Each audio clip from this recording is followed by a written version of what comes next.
Bum, bum. You're alive. Hello, everybody. It's alive.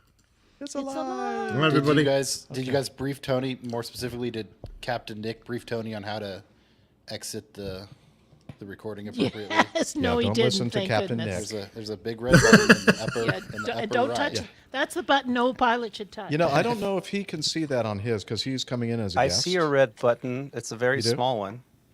Don't touch Does it say end of broadcast? No, it's just a little. No, Okay. I was a bit under the weather and not concentrating, and I left early and hit end broadcast instead of leave studio. Yeah. So it basically we just went off the air. Yeah. Yeah, I heard you guys talking about that on the last one. Yeah, that's it. I'm off. Nothing good's going to happen now I've gone, so I might as well end the broadcast. Might as well end it. I'm not going to miss anything. That's it. Yeah. I've been on the naughty stool since then, so. Oh, you have not. That's not the only reason. Yeah. By the way, just to give you due warning, and Liz can probably be the best adjudicator here, I've had a couple of pints over at the club. So Oh, good. Good. yeah, so I'm feeling pretty good right now. All right. But all right. Fair warning. if I get Thank you. out of hand, Liz, So far, can you no just lines have been crossed. I don't believe. can you But just it's early. It's early. Yeah, fair it is enough? it Can is you, early. yeah, Right. can you just take me out It's of not the early feed? for if- him, but it's early. in the day. Well, that's true. Yeah. This is true. Well, I've got a This is few true. beers stacked up here. Nice. So, Jeff, did you want? nice. Have you already tested Roger's audio and stuff? Oh, did you get anything from Roger? I did not get anything from Roger. Well, that's interesting because I sent it to him on the weekend, last weekend. Well, yeah, no problem. Fine, Let me just be double like check. that, Roger. Make sure that. No, I didn't see anything either. No, I so- haven't. I didn't either. I didn't want fine. to bug He'll him. send it He's after the probably fact, busy. then. Yeah. Okay. So I'll just do the old school Yeah, thing, that's fine.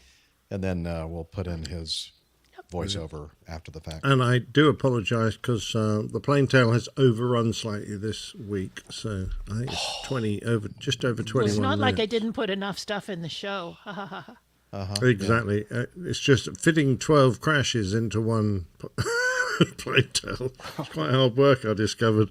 It was nice and uplifting for Christmas, I thought. So I don't know. Well, except the one where everyone burns to death. Yeah. Tony, I don't know how you guys are. If you follow a very strict kind of lineup in your show, or you kind of play it by ear as you're doing the recording, or what. But It here depends. it's yeah. Yeah.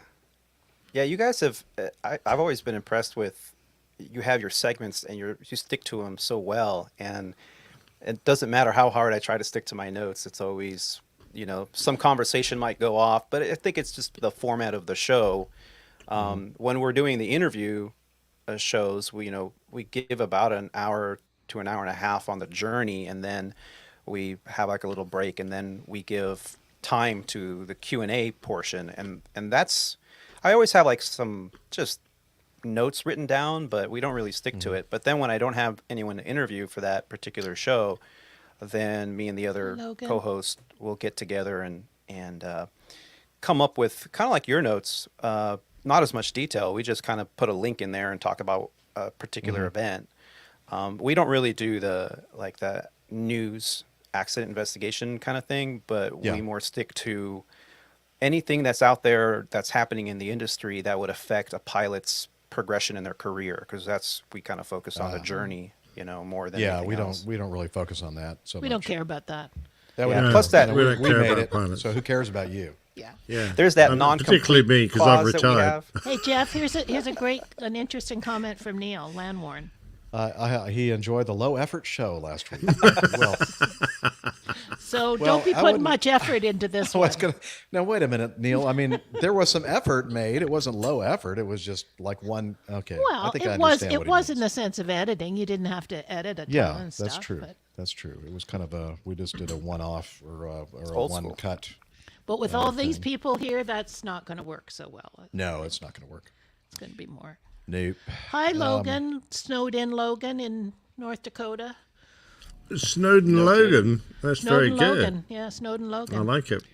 So how are the levels, everyone? We need our sound Mike experts Kuipers. to kind of We don't have Micah chime here in. yet, but Mike Kuipers can Yeah, usually yeah, say. Mike's there. Yeah. Okay. Oh, we don't have Micah. Yes, you're quite right. I need to turn the volume up a bit because everybody seems a bit quiet to me. Not to me. How does everything sound to you, Tony? Oh, he sounds muted. Yeah, you don't I sound... was muted. Yeah. No, there everything we sounds go. great. You guys sound great. I just wish I could figure out why I can't hear myself. But hey, Huh. it's one of those That's things. Yeah. Yeah. It's audio. Audio is just weird. We'll tell you if you say anything bad. Oh, okay, good.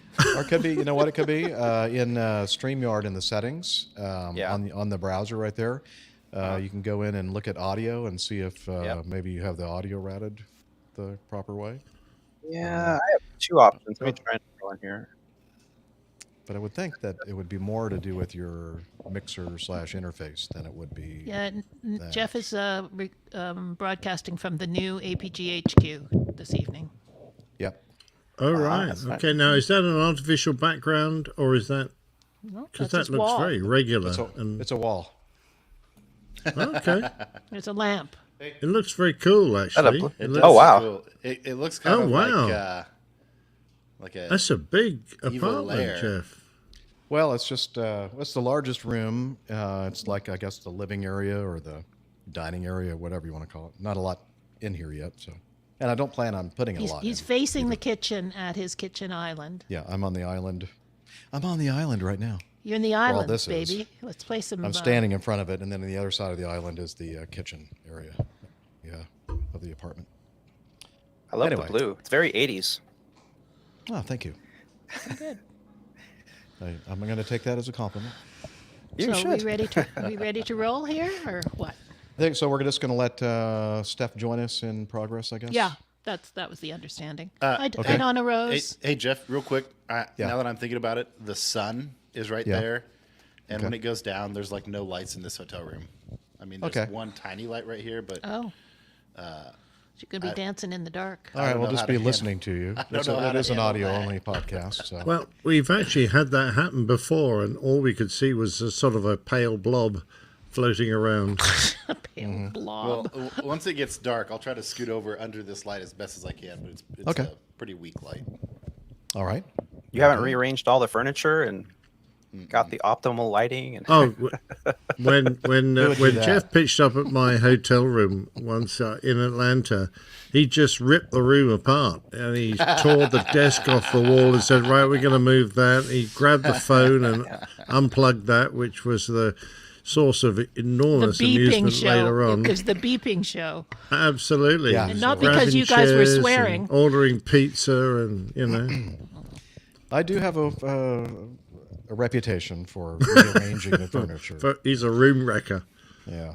Is anybody else hearing kind of staticky or poppy noises, or is that No, Liz has just Poppy, me. and I have think Poppy she's and being my quiet. wife and no- popping? I Yeah, guess. No? Okay. no I'm not. popping. I All right. don't hear popping. Could be me. It's probably just me then. Make sure to Maybe unplug it's- the phone. I do have rain pounding against my window here, but freezing rain. Do we all have recorders on now, sir? I have my recorder on. Okay, I am now recording. I don't know if you have a way to record yourself locally, Tony, but that's okay. The StreamYard is recording everybody's individual as well.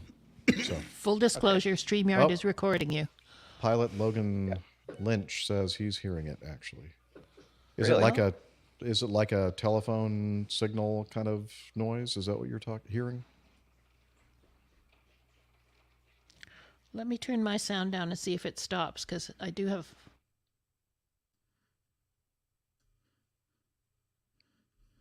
Was that it? Logan, did you hear it still, or... Oh, it comes from Captain Nick. Oh, that he's at fault. Okay, I'll mute myself. Okay, he's muted. Do we hear it?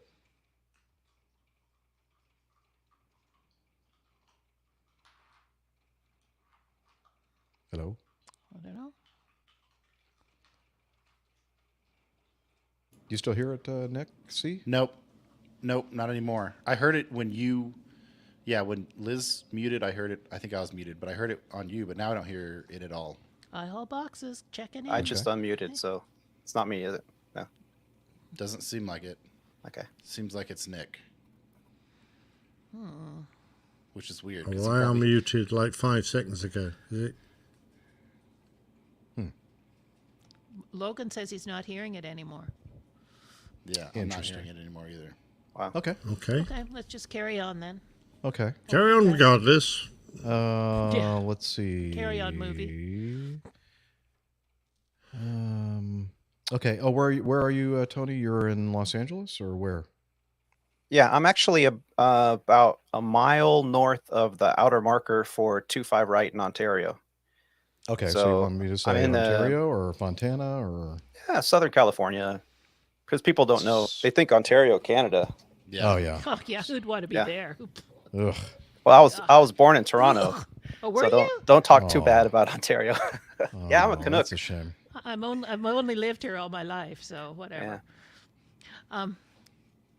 Sorry, I gotta let my dog out. She's Go let your dog out.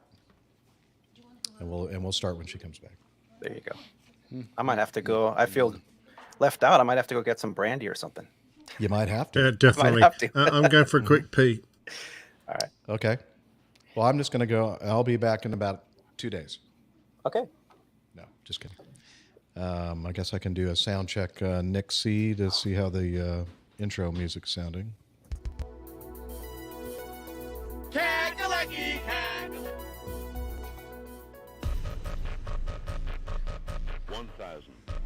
In Hartford, Hereford, and Hampshire. okay.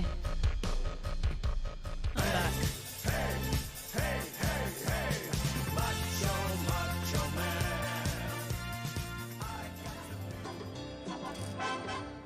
Jingles doesn't care. So is that, okay, the That all levels sounds okay good. on that? Yep, all sounds good. Good. Alrighty. And normally I play Radio Roger like this. You're listening to the Airline Pilot Guy Show. Oh, how am I going to do that? Hang on. Are you just gonna start with thank you, Roger? What are you gonna do? You're listening to the Airline Pilot Guy Show. WAPG.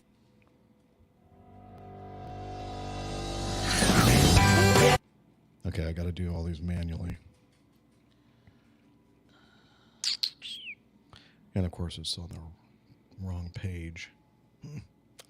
Okay. That sounds like a Rodecaster Pro. Did that work? Oh, is that you, Nick? See? I think so. Was it Yeah. a What sad did you- trombone? Yeah, it Yeah, was a sad it drum. You was. didn't hear it? No, I didn't hear it. What are you playing that with? I heard that. It's on the little like soundboard of the recorder. Oh, well, for some reason, yeah, you should be able to Well, do I guess that makes sense because I'm not hearing myself. I'm listening to. Oh, you're not routing it back through the recorder and plugged No. into the recorder. Okay. I'm back. That's the way I would do it. Would that work? But yeah, then you'd have to specify the speaker as your recorder. Just do this. Dun, dun, dun, dun, dun, dun, dun, dun, dun. I don't know if you ever watched any of our videos, Tony, but this is I have, yeah. normal. Okay. Yeah. Sometimes I'll be on one of our infamous 3-hour sits somewhere, and then I'll pull up a YouTube video, or if I can catch you guys live, I do sometimes for a short period between flights. I assume you're actually talking. Yeah. Did you not hear me? Can you hear me, Nick? No, he can't hear me. I can hear you. Yeah, I can know. hear Can you. you hear me? He's just okay. doing a little routing. He's going to have to go back to the way he had it before. You're back to the way you had it before now, Nick? Nick? Hello? Hello? So it's not just me. No, it's Sorry not about just that. Okay, I'm back. No, to that's stay. okay. We're having little issues here and there. Nick was going to try something different, and that didn't work. It didn't work. Yeah. Okay, but you're back to the way you were before then. Okay. Yep. Very good. Okay. Let me do this. I'm already recording. Just double check. Make sure that I am actually recording. I am. Okay. And I'll go to this page and... Okay. Y'all ready? Ready. Have no idea what we're doing. Oh, well. So I'm putting up the logo like usual, yeah? Yeah. Yeah, okay. It doesn't matter. Whatever you ready. want to do. I'm ready. Okay. Here we go. You're listening to the Airline Pilot Guy Show. The view from our side of the cockpit door. WAPG. It's the Airline Pilot Guy. Airline Pilot Guy, episode 548. Yeah, he's up in the sky. It's the Airline Pilot Guy. Hello, you're listening to the Airline Pilot Guy Show, the view from our side of the cockpit door. I'm Captain Jeff, your host, broadcasting live from Studio 1A at the new APG headquarters building in Roswell, Georgia. Today's show was recorded on the 15th of December, 2022. Yeah, he's up in the sky. It's the Airline Pilot Guy. Put your light and he's flying by.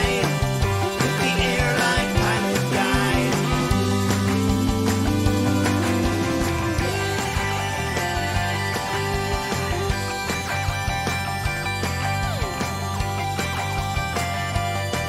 This is where I talk and tell you about what we're going to talk about in today's show.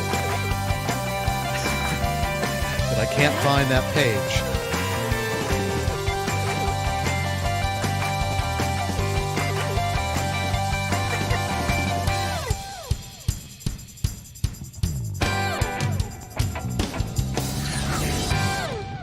Thank you, Radio Roger Stern. He is an award-winning... crap. Award-winning crap. He takes award-winning craps is what he does. Okay. So, I don't know. Could you even hear me over that? It just seemed like really loud, the music to me. It was a little loud. Yeah. Okay. So I'm going to do this and I'll just pick up. The static is back. Yes, I can hear the static now. I'm glad I'm not going crazy. Yeah, no, I can't write this minute, but I could hear it after Jeff finished doing his thing. I don't know if it's more like a clipping thing, because it seemed more pronounced when Jeff was talking over the music, like when there was... Oh, that's no good. I don't know. Well, why would... Well, if it's any help, I don't think it is. I can't hear it at all in England. We have very clean audio in England. Yeah. Or maybe Static your is senses back have on been Jeff. dulled by your prior engagements. Possibly. That's yeah. So, static, though, I mean, like what... There's so many different kinds of... Yeah. What is static? What There kind- was a what little kind of clipping, Yeah, Yeah. like clipping. Yeah, exactly. Yeah. Clipping. so a little levels too high. Maybe it was the music. It may have been when I had the music on was just too much for it. Too much. You want me to back off my volume a little bit? Am I too loud? No, you're not. Definitely not to Doesn't seem me. like it. Okay. I'm not doing anything else different. Can you hear the air conditioning in the background? No. Okay. Why don't you just Well- carry on, and then you can just put Roger's thing in there and... Actually, Talk just loud. that's what I'm going to do. Okay. Mike is saying that my level's very low, actually. Well, it is. It is for me, but Okay. Okay, I got 100% there. Got 100 there, and I can pump up bump up the gain a little volume. bit. Hello. Is that better? Is that higher? Probably not. I can't really tell a difference. Okay, let me go into StreamYard. Okay, There's Mike, just so I'm many not staying on, so it doesn't matter if my mic is low. places. StreamYard. Let me look at my settings here. Audio. I'm going to bump up that a little bit. Should be a little bit higher now. Am I higher now? Higher No. volume? I can't No? hear any change at all. No change. That's Pretty weird. level. Huh. Okay. I'm going to hit automatically adjust mic volume. Does that help? Testing No. 1, 2, 3. No, that's weird. Okay. I don't You're on know the right why. mic, yeah? Sounds good. Yeah, you're right, mate. Okay. Let me go back over here to this and go to 200%. Or 150%. Is that better? Higher volume for That's me? better. Oh, yes, Yeah, now. that's yeah, that's coming up. good. Okay. But I'm still concerned about that static / clipping that we're getting. I wonder if it's the internet here is pretty good, I think. I haven't heard it since the music and stuff. Like, I haven't heard it the last little bit. Yeah, it's probably because the music was just so darn loud. It was just overwhelming everything, and it didn't know how to handle it. Okay. What about the rest of you, y'all in the chat room? Are things better now? He says you've cut your Good, speed test. Micah says your volumes come up, and he didn't hear clipping. So Neil's happy. Okay. I think we just are okay then. Well, the main thing is Micah happy?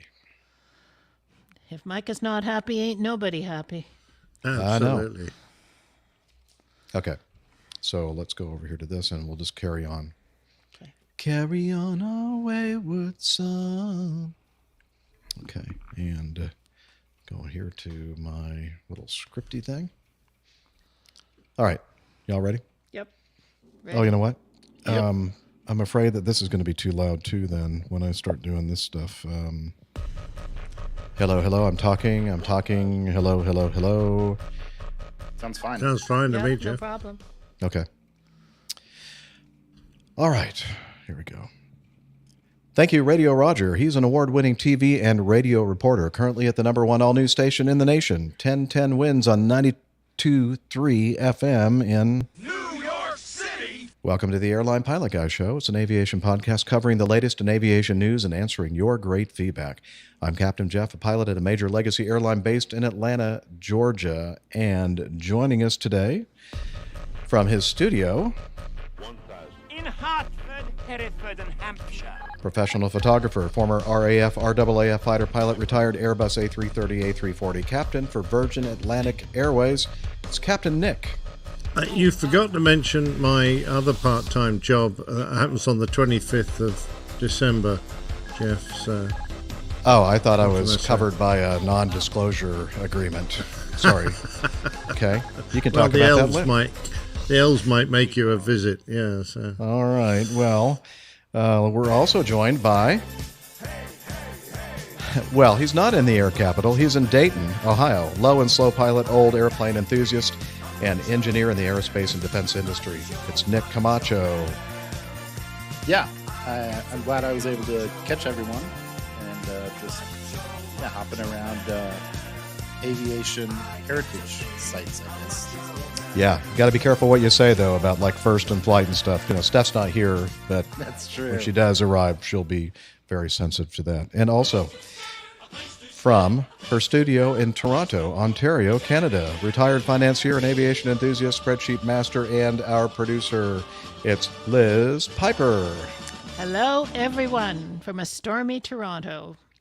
Hello, hello. Great to see you, Liz. And also from his studio in Southern California, a pilot on the Airbus A320 family of aircraft for a U.S. legacy airline, which he calls Legacy Airlines, host and creator of the Squawk Ident Aviation Podcast. It's Tony Charvella, a.k.a. Aviator Tony. Hi, everyone. It's such a pleasure to be here.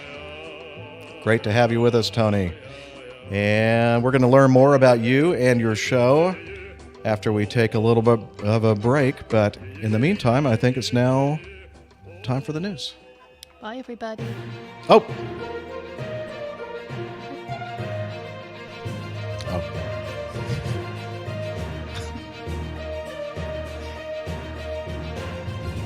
Yes. Stand by for news. All right. Our first item in the news notebook is this. It's an update. We talked about this. I believe, Liz, was it the last show that we were talking about 2 ago? I don't know. Not long ago. The box cutter dude. Okay. So let's see. He was on a Frontier flight. And let's see, where were they? At the Cincinnati Northern Kentucky International Airport, CVG, boarding a Frontier flight to Tampa. And we have some updated information regarding the fact that at first we thought that TSA had discovered it, and then they let him keep the thing. And then turns out he actually had 2 of these box cutters on him. It was initially believed that he had completely evaded TSA security screening. Oh, that's not what I was just saying. Yeah. Okay. Cut and now enter. It was initially believed that Liebisch, the passenger, had completely evaded TSA security screening, but an internal review now reveals that officers found 1 of 2 box cutters during the X-ray screening, but returned it to him. Let me read that again. Security officers found 1 of 2 box cutters. You know, the thing that the terrorists used 9/11, 2001 to kill the airline crews and take over. Then they handed it back to him. The U.S. Attorney's Office said on Thursday that the TSA officers had mistakenly believed that they had rendered it inoperable by removing its blade before returning it to Liebisch. They didn't realize, however, that the box cutter had a spare blade built into the handle. Okay, now let me ask you all out there, anybody that has any experience at all with box cutters, please tell me, you know that you take those little screws off and then you separate the halves of the box cutter, and guess what? Inside of there are more blades, because when you mess up one of the blades, you have those spare blades in there to replace. Maybe that's not a well-known thing. I don't know. Apparently. Well, I live in England and I knew that. There you go. I mean, well, I'm thinking they have box cutters in England. You have boxes over there, right? Yeah, Boxing Day. Obviously, you have boxing. We need a bunch of them.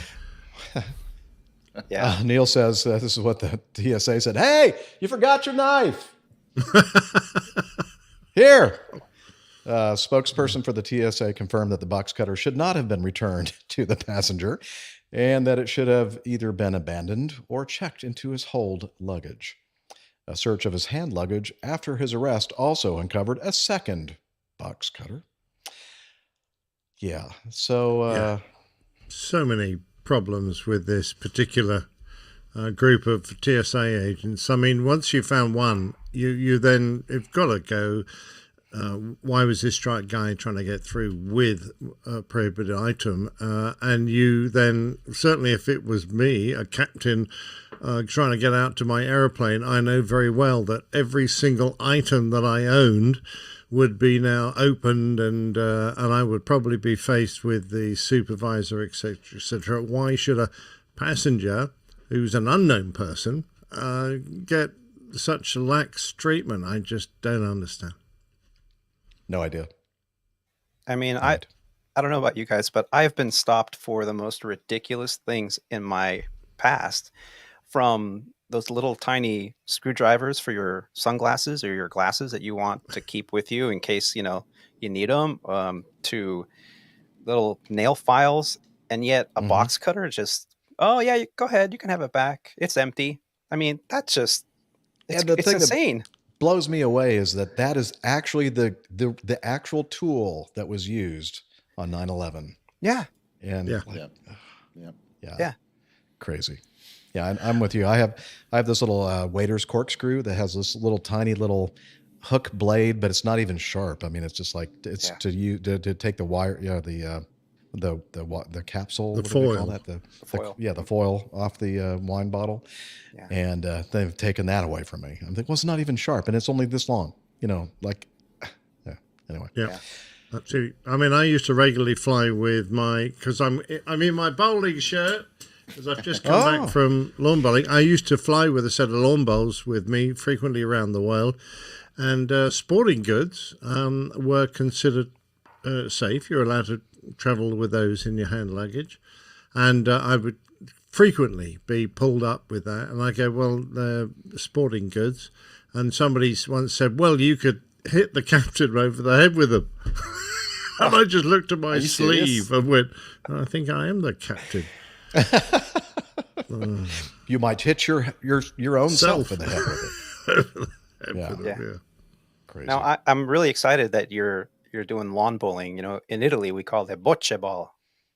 The bocce. You have some strange version. Do you throw them in the air? Yeah, so do you you- have the little wood ball that's about the size of a ping pong ball, and that's the lead ball. So you throw that out there, and then each player has four larger.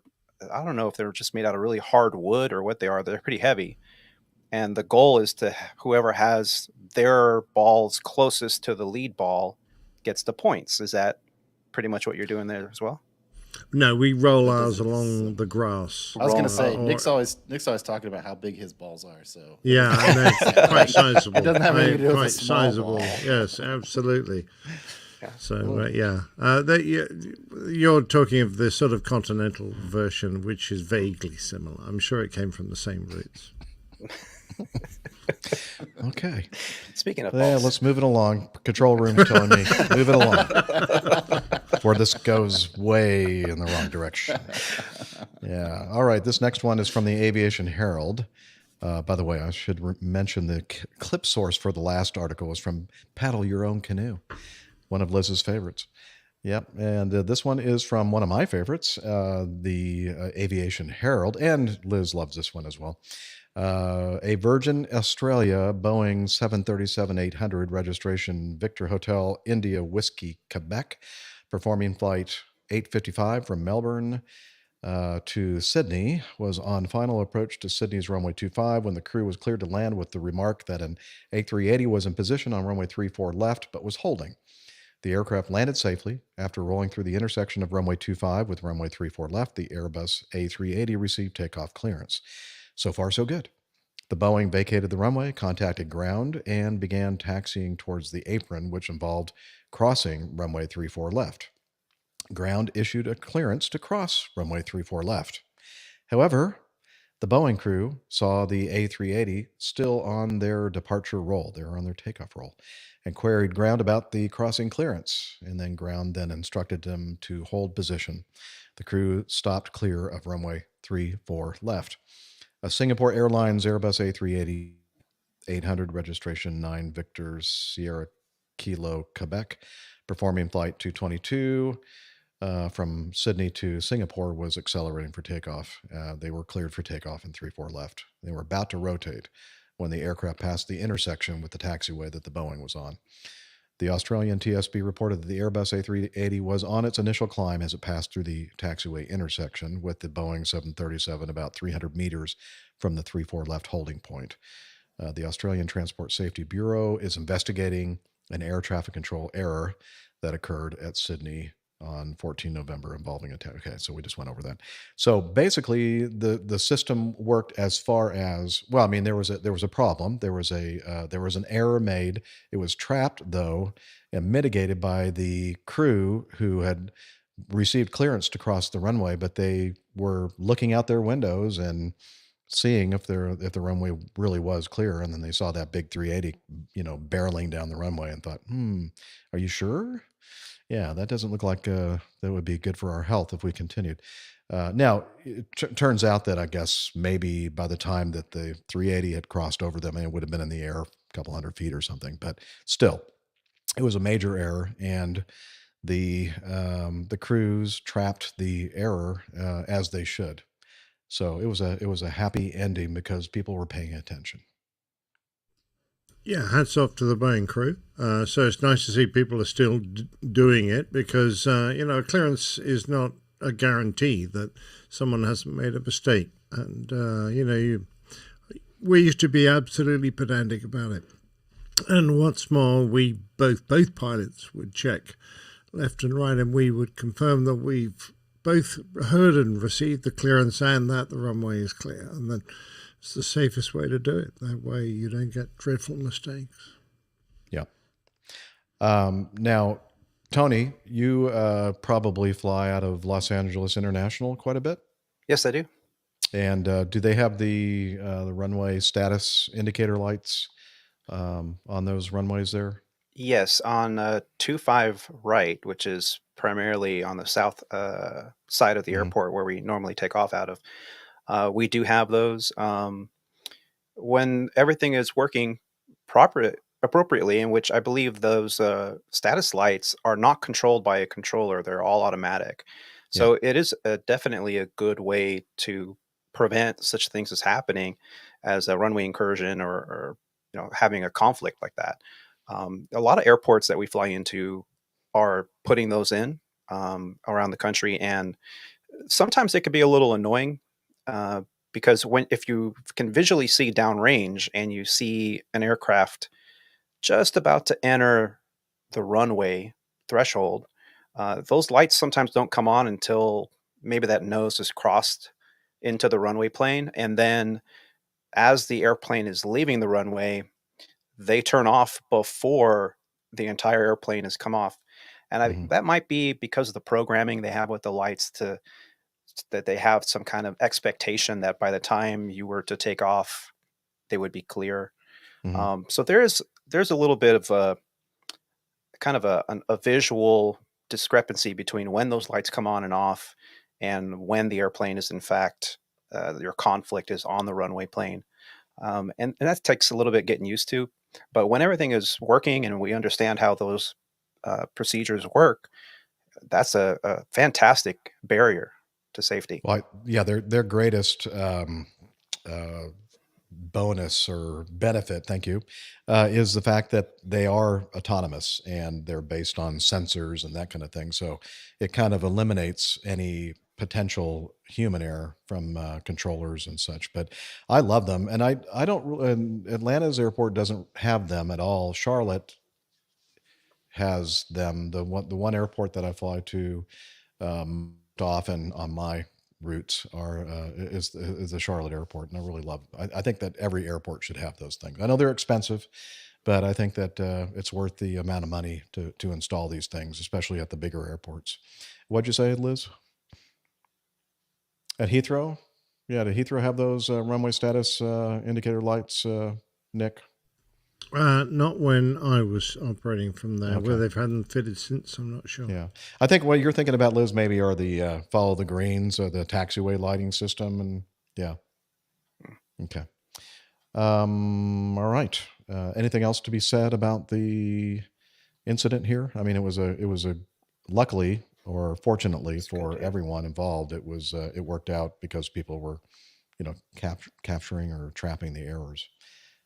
So I think we can move on to the next item, which is from news.alaskaair.com. Okay, so Alaska Airlines becomes the first U.S. airline to launch electronic bag tag program. So be careful when you're walking by the Alaska counter. They're launching these things, and you might get hit in the head. Alaska is partnering with Dutch company BagTag on the electronic bag tag program. The devices are equipped with durable screens that have been tested to withstand being run over by a luggage cart and are affixed to baggage just like any other bag tag using an industrial strength plastic zip tie. Today we're announcing, this is Alaska, that we will become the first U.S. airline to launch an electronic bag tag program later this year. They allow guests to skip the step of printing traditional bag tags at the airport. Travelers will be able to activate the device from anywhere, their home, office, or even car, up to 24 hours before their flight through our mobile app. This technology allows our guests to tag their own bags in just seconds and makes the entire check-in process almost all off airport. Let's see. Not only will our electronic bag tags allow our guests to quickly drop off their luggage after they arrive at the airport, the devices will also give our employees the opportunity to spend more one-on-one time, quality time, with guests who ask for assistance and reduce lines at our lobbies. Now, unfortunately, I did download the video that came along with this, and it's not, for some reason, loading in StreamYard, which is the platform we use to present our show. But honestly, I was going to say I watched this video and it didn't look to me like there was, maybe I'm missing something here, but it didn't look like there was a great advantage as far as time savings. The person came in with their bag tag thing and still walked up to the ticket counter and still had to go to a kiosk and still had to put their bag into this kiosk thing. I think Liz was showing some pictures of the process, and I'm thinking, well, if everybody's doing that, then there's going to be a line of people waiting to use those things. I don't know. Maybe what am I missing here? Am I missing something? Well, you saw that they launched it at San Jose International Airport, which happens to be the Silicon Valley International Airport of choice there in the Bay Area.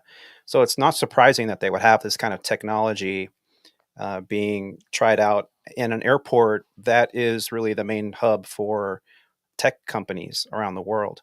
The article went on to say that they were going to cut the check-in bag time by 40%, which means it cuts it by a whopping 4 minutes.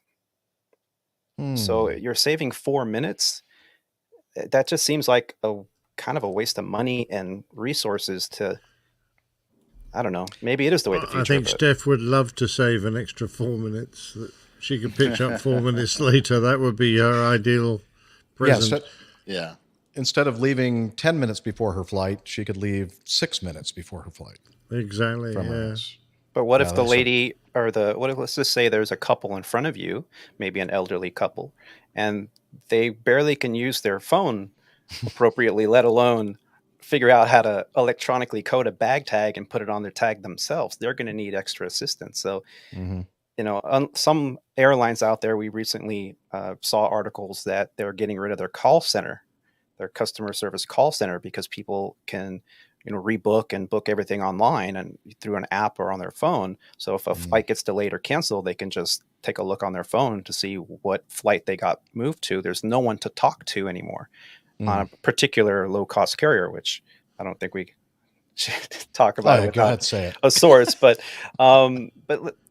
these kind of things, though they sound good for a young business perspective, for a young crowd that is tech savvy, what happens when Meemaw is trying to check in her bag and she can't figure it out? It might be a problem. Yeah, I had a perfect example of that a couple weeks ago when I flew out to California, because I flew out with my dad. We flew out together. And I do everything on my phone, right? I check in before I get to the airport. If I have to check a bag, I still have to go up to the kiosk. But I have all my boarding passes and everything on my phone. And my dad is the complete opposite. I'm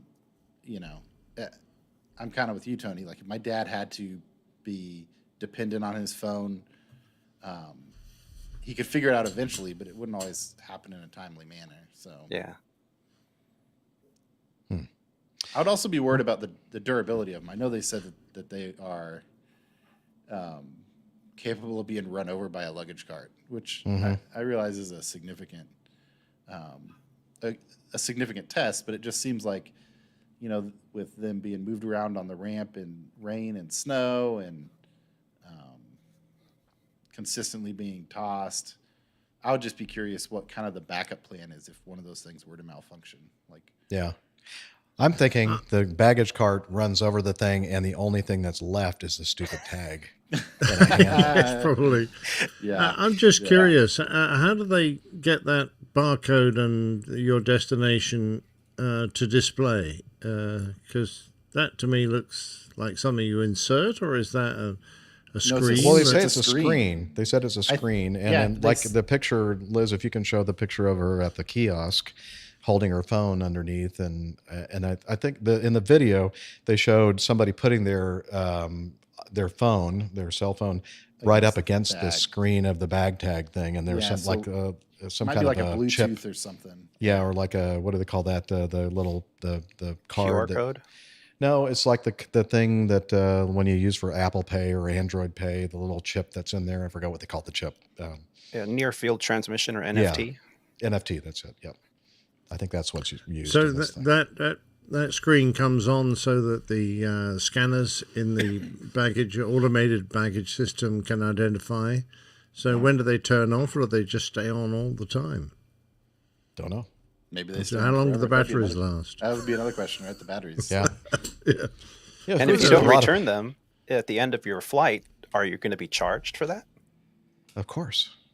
There we go. It's a revenue enhancer. Yeah. Yeah. Neil, solution looking for a problem. Yeah, it could be, Neil. Could be. I don't know. We'll see. Maybe these are like the best things since sliced bread. We'll have to find out. We're going to skip the next one because Steph isn't here with us yet, and but she is making progress, and she is listening to the show because she's actually made some comments here in the live audience. All right, let's see. This is this is an interesting one. Let me play a little bit of a video in the background while I read the narrative to this one. And here we go. What happened to it? Oh, it's gone. Oh, there it is. Add to stream. Okay, this is playing in the background. That was not a plane, Liz. That was a tractor or something. Juba Airways Fokker 50 registration. Juba. Okay, registration 5 Yankee Juliet X-ray November, performing a flight from Baidoa to Mogadishu in Somalia with 30 passengers and 6 crew, flipped over on landing on Mogadishu's runway 5, leaving the left wing behind on the runway. Uh-oh. The other wingtip fractured. The wing left behind burst into flames. The occupants were able to evacuate. 3 occupants received minor injuries. The aircraft sustained substantial damage beyond repair. Juba Airways confirmed their aircraft suffered an accident while landing in Mogadishu. All occupants were able to evacuate safely. Somalia's Civil Aviation Authority reported the Juba Airways Fokker 50 5 Yankee Juliet X-ray November crashed at the runway 5 at 11:28 local time, so almost noon. The aircraft carried 36 people. Let's see. Oh, on November 17th, 2022, Somalia's Aircraft Accident Investigation Department reported that the aircraft encountered wind shear at low altitude on final approach, after which the crew lost control of the aircraft. The aircraft hit the runway hard and came to a stop on its back. A fire broke out. 3 passengers received minor injuries. Okay, so let's look at that. It's hard to see because it's not a great camera and great footage, but you can kind of see it in the background. Not the little tractor thing. Look over there, more to the left. Actually, toward the middle of the screen. It's coming in, and it slams down. Looks to me like it hit the left wing before any other part of the airplane. I don't know about you guys, but I'm looking at this report and looking at the winds thinking, oh, wind shear. And they must have been really, really super gusty winds or something at the time. And let me check here. Winds are 190 at 18, steady. 200 degrees at 18 knots, steady. There's not even a gust reported here. I don't know. What do you think? You think that the accident investigation team is kind of giving them the benefit of the doubt here, or what? What's going on? I hate to. We've got scant evidence that this is a bullshit report, but yeah, it does make me consider that because the conditions throughout the entire period, before and after, look benign. Doesn't mean to say that things can't happen, but on the other hand, we rely on everyone being honest and open when it comes to accident reports, so that we can all learn and we can all benefit from the tragedy and add it to our little backpack of information that we carry around. And that if something like we ended up in a similar situation, we think, right, well, I don't want to make the same mistake, so I'm going to be a little bit cautious here. I don't see any justification for them saying it was wind shear, but we weren't there on the ground, or in the cockpit. So yeah, this is true. It did look, I watched that video multiple times, and it did look like the aircraft was in a nose down attitude, very low to the ground, which kind of pushes me towards thinking that maybe it was a hard landing, considering it's a high wing aircraft with the main landing gear struts attached to the bottom of the wing and not necessarily the fuselage. A hard impact could potentially create a wing separation like that, but it wasn't. It didn't look violent in terms of the way it proceeded to come to the runway. But with that video, it's kind of hard to tell. Yeah. And we'll have to wait to see what the accident investigation determines. But could it be faulty, maybe wing spar or some kind of corrosion issue? I mean, the aircraft itself, I don't think they were manufactured before the late 1980s. So it's not like it's a terribly old aircraft. Maybe a history of firm landings in that area of the world. You know, the runways, airports aren't all like they are this kind of, this part of the world. I don't know. Yeah. Maintenance, it could be so many different things, but yeah, I don't know. It just didn't seem to me to be conditions as far as wind shear is concerned. Looks like something happened very close to the last few moments before touchdown, and just a very hard touchdown. I don't know. We'll hopefully hear something. Yep. Oh yeah, Bill. Wind shear or wing shear. Yeah, in this case, maybe both, but definitely wing shear for sure. All right, let's move on to this next item from the Aviation Safety Network. Now, we talked about this when it happened, and it was quite a while ago, I believe. It was back in 2013. No, that was the first flight of the airplane. It was 2013. Let's see if you can find that, Liz. Yeah, it was not that long ago, and it was a cargo flight operated by, it was during the pandemic, it was operated by British Airways, a Boeing 787-8 Dreamliner, and they were 18th of June, 2021. Okay. They've released some more information, and they were parked at stand number 583 at London Heathrow. While the aircraft was on stand being prepared for a cargo flight, a ground maintenance team was working to address 3 fault messages associated with the nose landing gear doors while the flight crew prepared the aircraft for the flight. The dispatch deviation guide confirmed that rectification of the defects could be deferred to a later date, providing the landing gear was recycled to confirm the nose landing gear doors functioned correctly. To prevent the landing gear from retracting when up on the gear handle was selected, the landing gear downlock pins were fitted. However, when the lead engineer selected the landing gear lever to up, the nose landing gear retracted. Oops, the aircraft's nose struck the ground, causing significant damage to the lower front section of the aircraft and inflicting minor injuries on the co-pilot and one of the cargo loading team. Now, I don't know if the co-pilot was in the cockpit or whether it was on the ground, maybe doing a walk around. I'm not sure. It doesn't say. The nose landing gear downlock pin had inadvertently been inserted in the downlock link assembly apex pin bore instead of the downlock pin hole. The design of the aircraft nose landing gear downlock assembly created an opportunity for error when inserting the nose landing gear locking pin, the 2 holes located so close together that the pin could be inadvertently inserted in the incorrect location.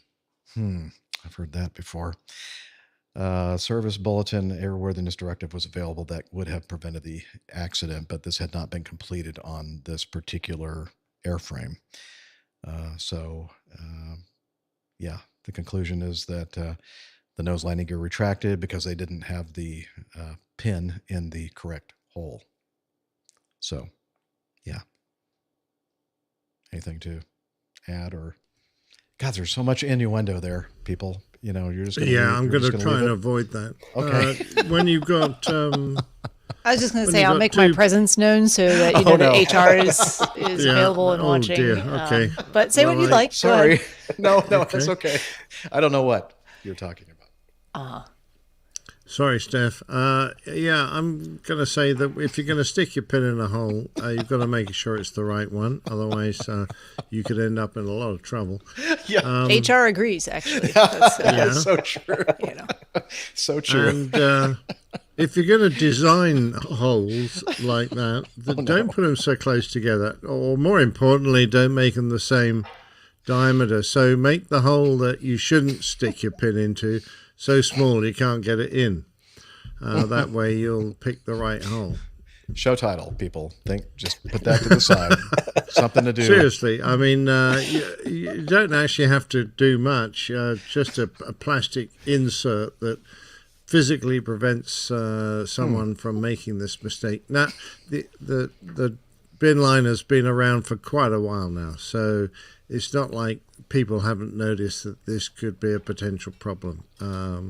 And it's been the same in the industry. We've always strived to make sure that people can't do simple mistakes. And you'll notice there is one of the accidents that come out of the plane tail. Someone connecting a plug to the wrong plug hole has, caused the loss of a dreadfully expensive airplane.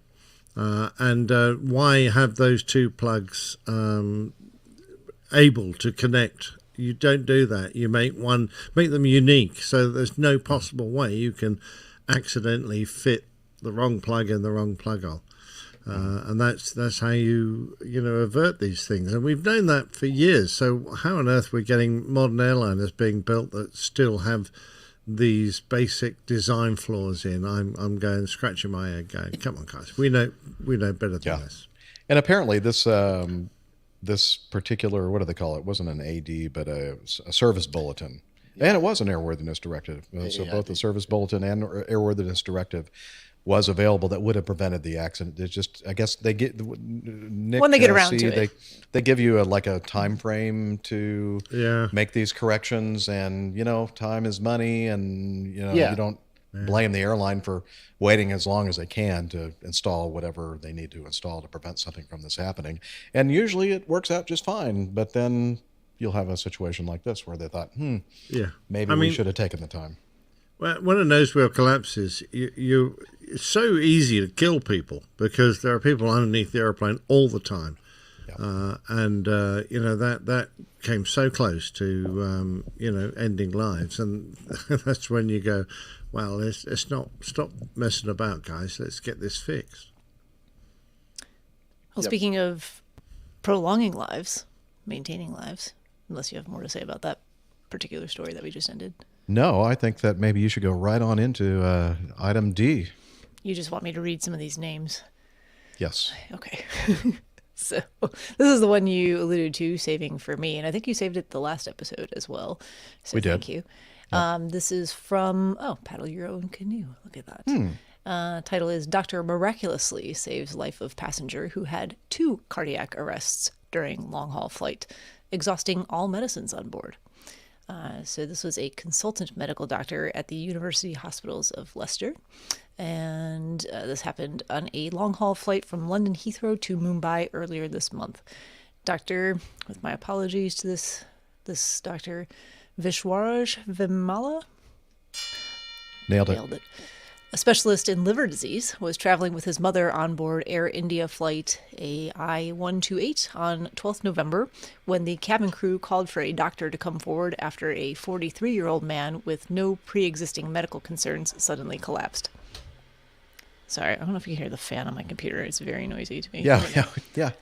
But I'm hoping that's a nice breeze on you right now. It's not. It points the other direction. Oh, okay. There we go. Okay. The NHS doctor jumped into action and took the lead for the cabin crew after initial resuscitation measures failed to have any effect on the seriously ill passenger. The ideal course of action would be to get the plane onto the ground at the earliest opportunity so that the passenger could be whisked to a fully equipped hospital. But despite the fact that the Boeing 787 Dreamliner was flying over a populated land area, this wasn't an easy option. By the point the passenger had suffered a cardiac arrest aboard the 8.5-hour flight, the Indian-registered aircraft was already flying over Pakistan, posing obvious diplomatic issues. Dr. Vimala says he requested an emergency medical diversion to Karachi in Pakistan, but the request first had to be passed through the High Commission, and during this lengthy process, the passenger's condition stabilized, so they decided to carry on to Mumbai. Unfortunately, an hour later, the passenger's condition deteriorated, and he suffered a second cardiac arrest. For a moment, I thought I lost him, Dr. Vimala wrote in a Facebook post. Thankfully, there was a defibrillator on board and an emergency medical kit full of medicine for use by trained medical professionals. Dr. Vimala praised the cabin crew who acted as nurses, runners, and communicators while he worked to stabilize the patient. The flight nearly diverted to the Indian city of Ahmedabad, although it actually made it all the way to Mumbai, where medical responders were standing by to meet the plane. By this point, Dr. Vimala says all the emergency medicines on board the aircraft had been exhausted, but the patient had been stabilized. This was indeed a moment that I will remember for the rest of my life. Exclamation point times 3. I am amazed that in the most hostile environment, people from various backgrounds come together, forming a team with just one motive in mind, to save a young life, Dr. Vimala wrote. They, meaning the cabin crew, took up roles which were so unfamiliar to what they are actually used to. There was a celebratory huddle by the whole team on touchdown. There was a standing ovation on final touchdown with the whole Air India team and all passengers. And while Dr. Vimala was there to look after the seriously ill passenger, luckily his mother was there to look out for her son. Dr. Vimala said that after tending to the passenger for more than 4 hours on the flight, his mother was concerned he hadn't managed to get any sleep or food. So. Yeah, it's too bad that 5 minutes after they got him off the airplane, he died. No, I'm just kidding. It's not true. It sounds like it was a positive outcome all around. So that's incredible. If he died, it's probably because they put every single emergency too many medications, pump full of epinephrine and lidocaine and amiodarone and atropine, just all of the medications we got. Just go with all of them. They had a bunch of. The automated, the AED doesn't tell you exactly what type of... All the emergency medicines on board have been exhausted. Well, it's a big airplane. It's a big airplane, but, there's... I don't know what Air India keeps in their medical kit on board, but there's typically... you don't expect to have a very lengthy medical emergency or multiple, perhaps, because typically... there is going to be some sort of diversion if it's that serious. You're not going to continue for hours and hours trying to work on somebody. Sure. Yeah. Excellent. Well, I'm glad we had our doctor on board. It was a happy ending.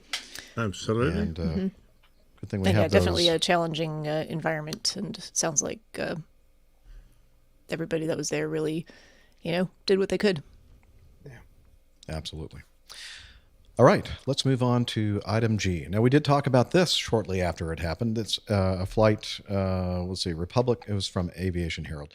Republic E-175 at Atlanta on November 6th of 2019 had a trim runaway, severe control problems, stalling situation.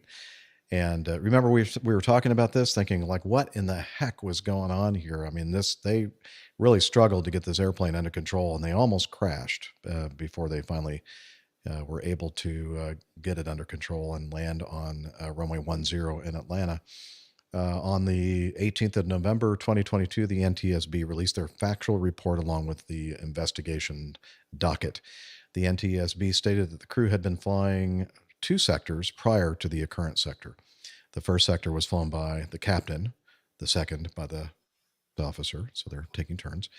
During the first sector, the captain received a pitch trim switch 1 fail message. After landing, the captain wrote the message up. According to flight crew members, maintenance personnel at LaGuardia initially advised that they would change the pitch trim switch on the captain's yoke to resolve the ICAS message, and that it would take about 20 minutes to obtain the part. The maintenance personnel reported that they had partially removed the switch before deciding to defer the maintenance per the minimum equipment list, the MEL. The maintenance personnel then reinstalled the partially removed switch but did not perform a functional test because the switch was a deferred maintenance item. The maintenance personnel placarded the switch inoperative and advised the captain to use the backup trim switch instead of the faulty trim switch on his yoke. So then they leave LaGuardia, fly down to Atlanta. It was the first officer's leg. There's no reason for the captain to activate the trim switch on his yoke. Now it's the captain's turn. Atlanta back to LaGuardia. He was unable to engage the autopilot when the airplane reached an altitude of about 2,200 feet mean sea level, which to me it seems like awfully low to the ground since the elevation in Atlanta is a little over 1,000 feet. The captain stated that he knew that something was wrong, so instructed the first officer to declare an emergency. UTC communication showed that the emergency was declared. The controller confirmed that the airplane needed to return to the airport and provided instructions to the flight crew to enter the downwind leg for runway 10. The captain thought that a pitch trim runaway was occurring. So he conducted the single memory item on Republic Airways runaway trim emergency checklist, which was to push and hold the autopilot trim disconnect button on his yoke. The captain also stated that he kept pushing the button and that he was unable to pick up the quick reference card from his lap to continue to troubleshoot the issue because he had to keep both of his hands on the yoke to control the plane. The first officer stated that the captain was struggling to control the airplane. The captain asked the first officer to push and hold the autopilot trim disconnect button located on the first officer's yoke. The flight crew members reported that they did not notice any changes in the airplane's pitch condition and were having difficulty holding the airplane's nose down.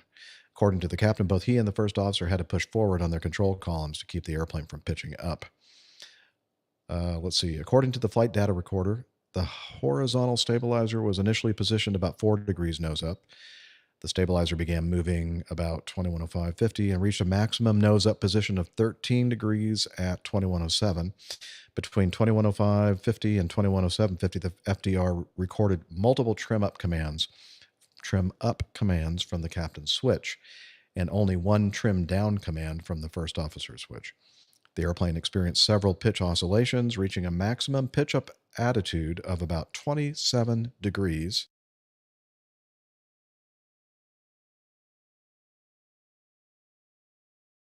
You still here, Nick?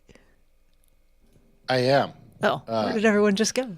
I don't know. I only That have was one weird. screen, so I had the Evernote up. I was reading along with it, but then it went silent. I know. Well, Nick and Tony just disappeared. Tony's back. Tony Nick's and back. Nick are back. Yep. Where did Jeff go? What I happened? just got ejaculated. Yes. Wait, what? All right. Well, stand by, everybody. I don't know. The internet trim switch. Liz, ran how away. did you join us? He's, Switch, talk- yes. he's talking to me on Skype. but Okay. He doesn't know what happened, but he's trying to come back Okay. in. So stand by. Yes, the Not internet me trim this switch. time, I promise. He says something went wrong. Something went wrong. Did go wrong. That was odd though, because it has to be on Jeff's end, whatever it was. I don't know why it. But the Kicked weird thing is, Tony it and kicked. Yeah, it Nick kicked out. some people, but not everybody. And then we stayed. Yeah. And then Jeff got I kicked just out. got an error message saying internet connection is poor. You can press this button to try and rejoin. So That's what I got. Oh, so you did get booted all the way out. Yeah, and then I kind of halfway out, I would say. Huh. Interesting. I got an interesting warning message. It says something went wrong. Something went wrong. Yeah. It didn't say what that something was. No, Just something. Just make sure that you're connected to the internet. okay. Okay. All the other devices I have here were. He obviously put something in the wrong hole. That could be it. I don't think so. I was just reading. It's the most dangerous. Yeah, activity. but I have. So this obviously this is a brand new place that I'm in, and it has the speeds on the Wi-Fi are good. However, I'm not hardwired, which is a problem. I should be hardwired into the internet, but I'm not. So, I'll have to fix that on the next time. Yeah, lesson learned. Okay. About where I was. One trip you down were- command from the first officer's switch, several something around there. Yeah. Okay. Say that again. It's the middle of the paragraph that says starts with according to the flight data recorder. Okay. So did I get to the part where the pitch attitude was 27 degrees nose up? I didn't hear that. Okay. Or if Okay, you said accord- that was right when everything was like starting to happen, and I tuned out. Maybe it like just got all freaked out based on the pitch attitude.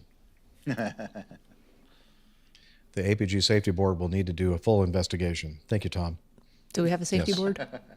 We do now. We have HR. HR Okay. slash safety Slash board. safety Yeah. Yeah. Fair enough. Okay. According to the flight data recorder, the horizontal stabilizer was initially positioned about 4 degrees nose up, which is probably a typical takeoff trim setting. The stabilizer began moving and reached a maximum nose up position of 13 degrees. Just a couple of minutes later, And then the flight data recorder recorded multiple trim up commands from the captain's switch, trim up, and only one trim down command from the first officer's switch. The airplane experienced several pitch oscillations, reaching a maximum pitch up attitude of about 27 degrees at 21:08:08. About 7 seconds later, the flight crew told the controller that the airplane was in a stalling situation. After 1 minute later, the flight crew reported that we can't pitch down. The FDR data showed that the flight crew banked the airplane to maintain control, which is a good idea. Captain pressed the button to cut out the pitch trim system 1 because that was the system associated with the ICAS message. FDR data showed that all recorded pitch trim commands from both the captain's and the first officer's pitch trim control switches corresponded to the stabilizer movement until 21:10:36, at which time the stabilizer parameter suddenly went to 0 degrees, which was consistent with the trim cutout switch actuation. According to Embraer, if only one cutout switch is pressed, the system is still capable of moving the horizontal stabilizer. But if both cutout switches are pressed, the system stops moving the horizontal stabilizer. The first officer stated that the airspeed dropped to 138 knots before they regained control of the airplane. Okay, so basically, there's some more data here, but I think you get the idea. They were doing some work on the captain's trim switch up at LaGuardia, and then they decided, you know what, we don't have time to do this. Let's put it all back together, and we'll say, Captain, don't use that trim switch. Okay, don't touch it. It's deferred. So basically, it was the captain's turn again, leaving Atlanta for LaGuardia, and he, in interviews after this, said, you know, it's just almost second nature, and I understand this, unless I guess you're an Airbus pilot, because you don't have a trim switch. But if you're flying an airplane and you're used to like relieving control pressures, you just automatically just start using that trim switch. It's just, as you said, second nature. It's a muscle memory. The problem is they discovered that and he wasn't supposed to use that switch, but when they reinstalled the switch, it turns out that they installed it upside down, inverted. So he was thinking he was trimming forward as the airplane was gaining speed, which you would normally do, and instead it was actually trimming the opposite direction. So that's why it was getting harder and harder and harder for him to push the nose down, because he was actually trimming the airplane nose up. And it didn't, it didn't register to his brain that this is what was happening. I think that there was a time during all of this that the first officer took control, and I think actually regained control of the airplane. And at that point, I would have said, okay, you have the airplane. It's all yours. Mm-hmm. So there were some problems here, because the placard that, anytime we have a system that is deferred, there's some kind of a little placard there to kind of remind you, okay, don't touch this switch, don't use this switch, this system's not working, whatever.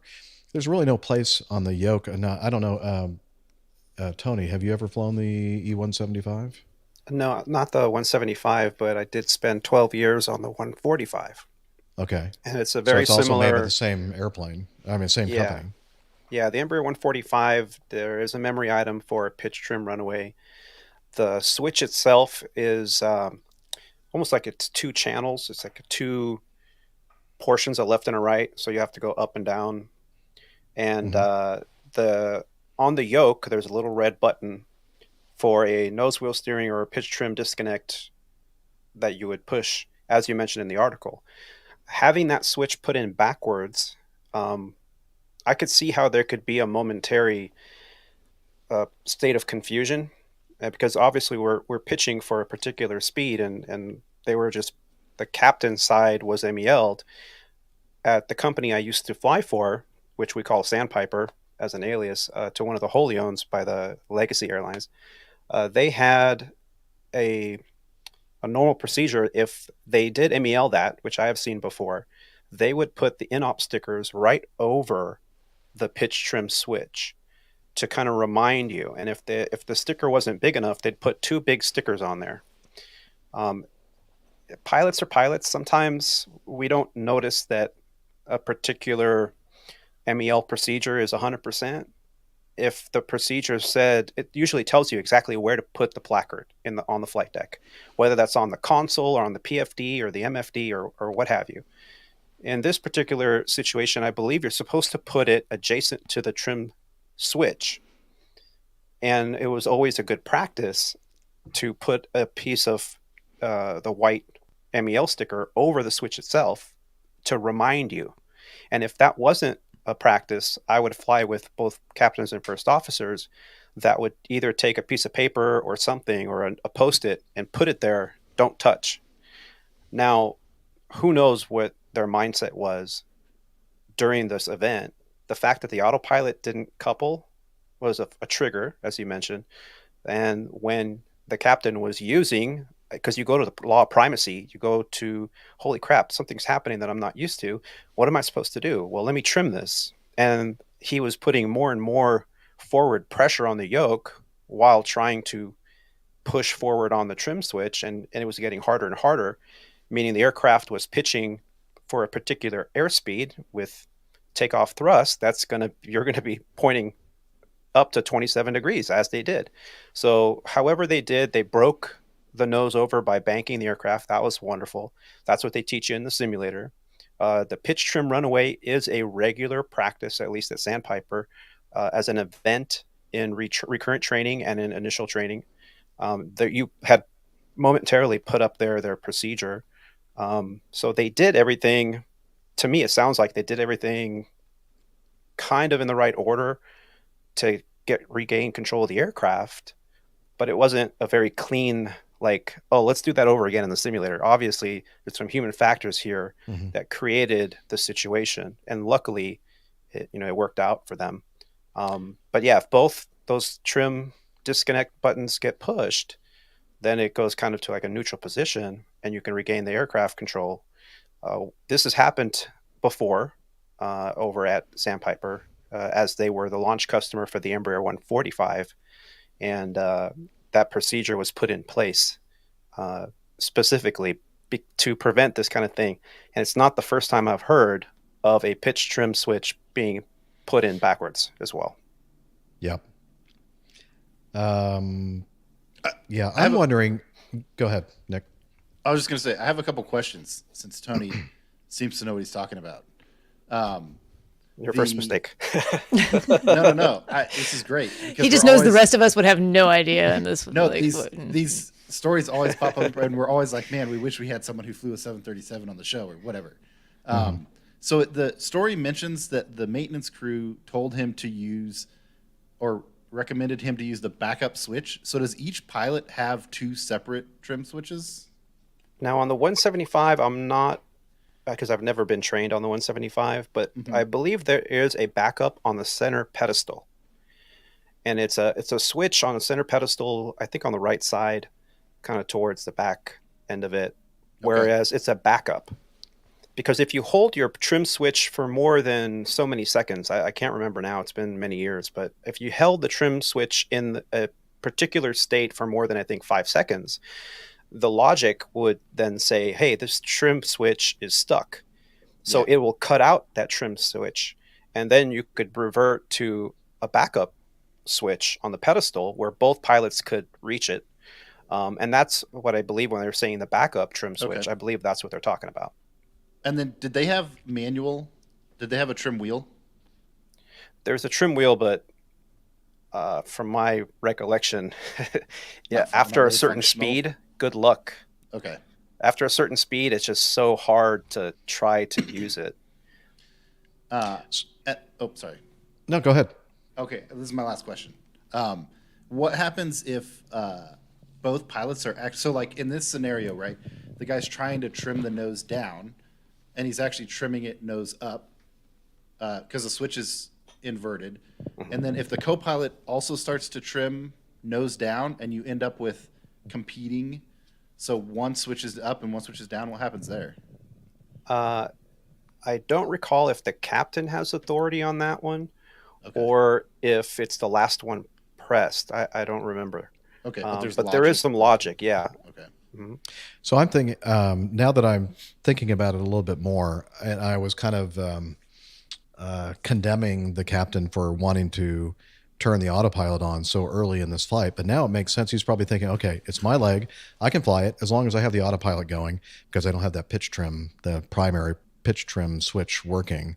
So as long as I hook up the autopilot, it's going to be just fine. But for some reason, the autopilot wouldn't connect. So now he's kind of reverting to the manual flying mode that he's used to, forgetting that the switch that he's activating is not supposed to be used. And of course, who would have thought that the maintenance people would have installed it upside down? And by the way, that's happened several times, according to this report. So I can understand the confusion and everything else. And I'm wondering, maybe in hindsight, he's thinking, maybe I should just have said to the first officer, I know you just flew down from LaGuardia, but can you fly us back? Because everything is working on your side, Yeah. I would bet that that's probably something that he was thinking that he wished he had done. But yeah, I agree, 100%. A couple of comments just on a theme. We've just talked about putting a nose wheel pin in the wrong hole, because it could be put in the wrong place, and the two holes were very close.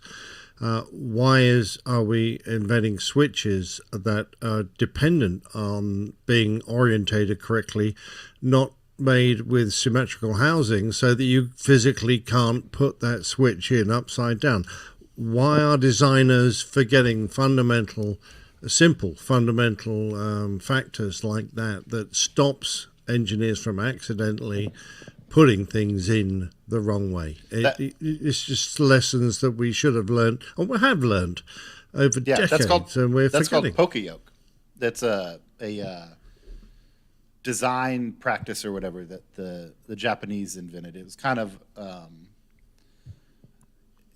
of accepted along with like Kaizen and continuous improvement, and there were a number of I wouldn't say, I don't know if revolutionary is the right word, but after World War II, like ways that the Japanese got very good at making very good things very fast, and that was one of the things they used was poka-yoke, which is like you've got to make it as simple as possible. So you don't have parts that have symmetric patterns, so you can flip them around. Yeah. You don't have parts with different functioning items that are the same size, so like a bolt and a pin and stuff like that is all what you're similar vein of what you're talking about, Nick. This reminds me of that incident that we talked about in Portugal, where an airplane was going in for some major flight control re-rigging, and I think it was an E195, and the cables were put in backwards, and so when they took off, everything was like the opposite of the way it was supposed to be. And again, it was one of those situations that you were just talking about here, where it was possible to do that, and it should have been designed so that there's no way you could possibly put the wrong cable in the wrong slot, because that would be disastrous. Yeah. And I don't know, it was a miracle that they were able to control the airplane and get it on the ground. Yeah, and here's another similar one happened recently. So the Diamond makes a multi-engine airplane called the DA-62, and it has electronic ignition and electronic engine controllers. So it's got the main airplane battery, and then each engine has an independent airplane battery. And one of them failed a few years ago, so the FAA put out an AD that said, that's not sufficient enough for us. You need to add another secondary backup battery to each engine. And so that airplane now had 5 separate batteries to power various engine aspects of it. Well, here, I think in October, somebody miswired one of those backup batteries. And I think it's just like spade terminals on the battery, and they just got them swapped. And it went through the system and blew a bunch of fuses and took down the secondary backup battery, took down the entire system, and the airplane landed off airport because both engines shut down. Oh, good Lord. Seemed like a good idea at the time. Yeah. Well, Neil has mentioned in the chat room that even color coding might work, as you'll discover from the accident I talk about in a little while. They were color coded, but the engineers still managed to connect the wrong plug to the wrong plug, despite the fact that there was a color coding system. So you just have to make them different sizes, so they physically can't do that. Right. That's the only real way to make sure doesn't happen. Whenever possible, humans will continue to do human things. Yep. Yeah, very Yeah. true. That's what we do best. Yeah, and then automotive industry as well. Anytime you have an electrical two-prong switch or a two-prong plug, you'll always have a unique key, like we were talking about. And so, like, if you're doing any kind of wiring on your car or your truck, putting in off-road lights or whatever, a lot of these LED lights, they have to be polarized appropriately, positive and negative terminals. So the plug set usually has only one way it will attach. To prevent that reverse, or if you're putting batteries in series, you could reverse a terminal and cause an electrical fire. Not unless you really, really jam it. Yeah, just More force. Yeah, More force, more better. Push harder.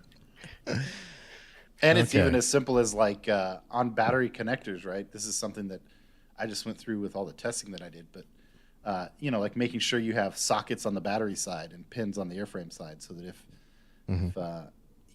something happens to that connector, you're not arcing across the airframe with the battery connector, things like that. yeah.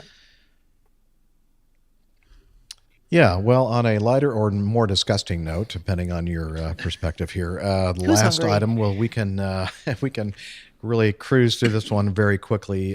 From Paddle Your Own Canoe, a British Airways passenger claims she found a dental implant in the meal that the cabin crew served her, and she says she's still waiting to hear back from the Heathrow-based airline after submitting a complaint about the gruesome discovery. Her name, Gada El Haas, 34 years old, was flying with British Airways from London to Dubai on October 25th when she made the pretty disgusting find in amongst her broccoli and rice.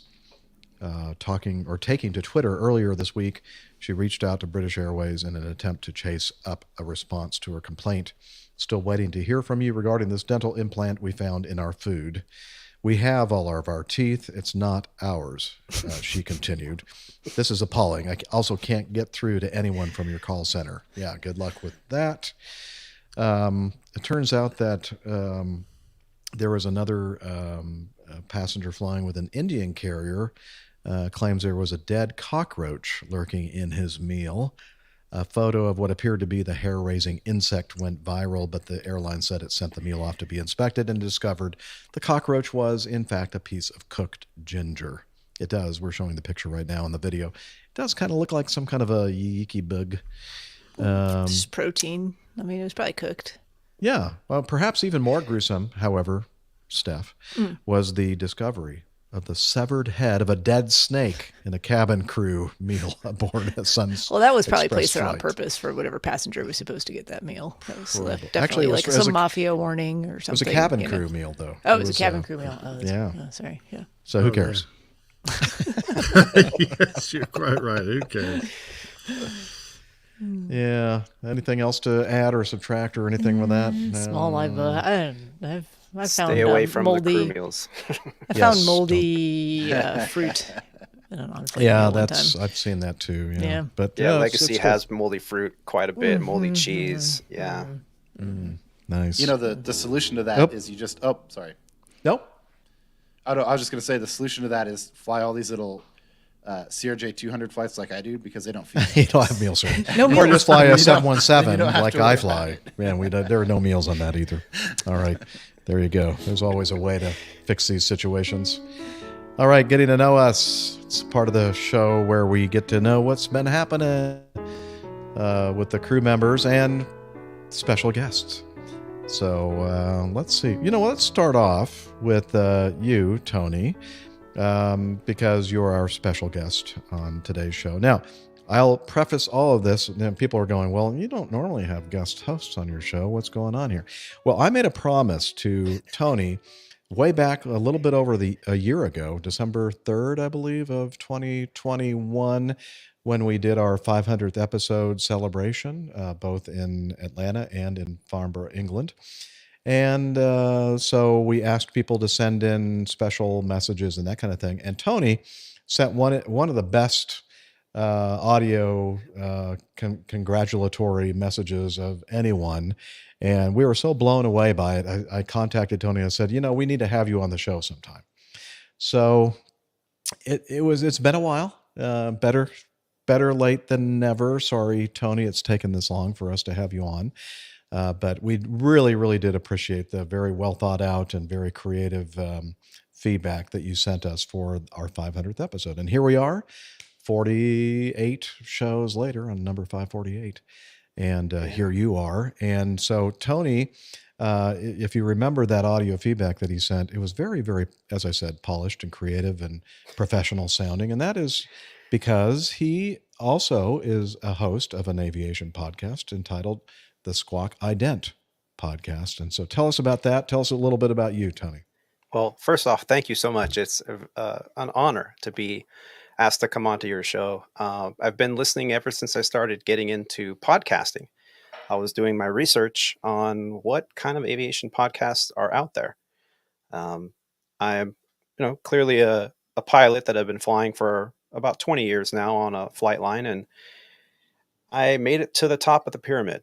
I got a job at a legacy carrier. I got the base that I wanted, the airplane that I wanted, and I was going to work, and I thought, well, here I am. Now what else is there? Right?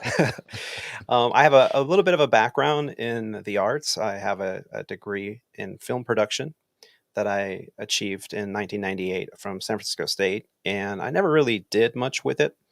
I kind of migrated from one career to another, and when I finally settled on an aviation career, I put all my eggs in one basket and moved forward. And I was very fortunate.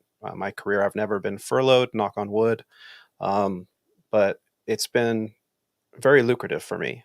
And some of my friends and family, they would always love to hear the stories about what we do. I mean, we've all of us that are in even the GA community all the way up through mainline carriers in the airline industry, we all always get asked questions about that mysterious magic that happens when we fly. And I'd like to think I'm a relatively good storyteller.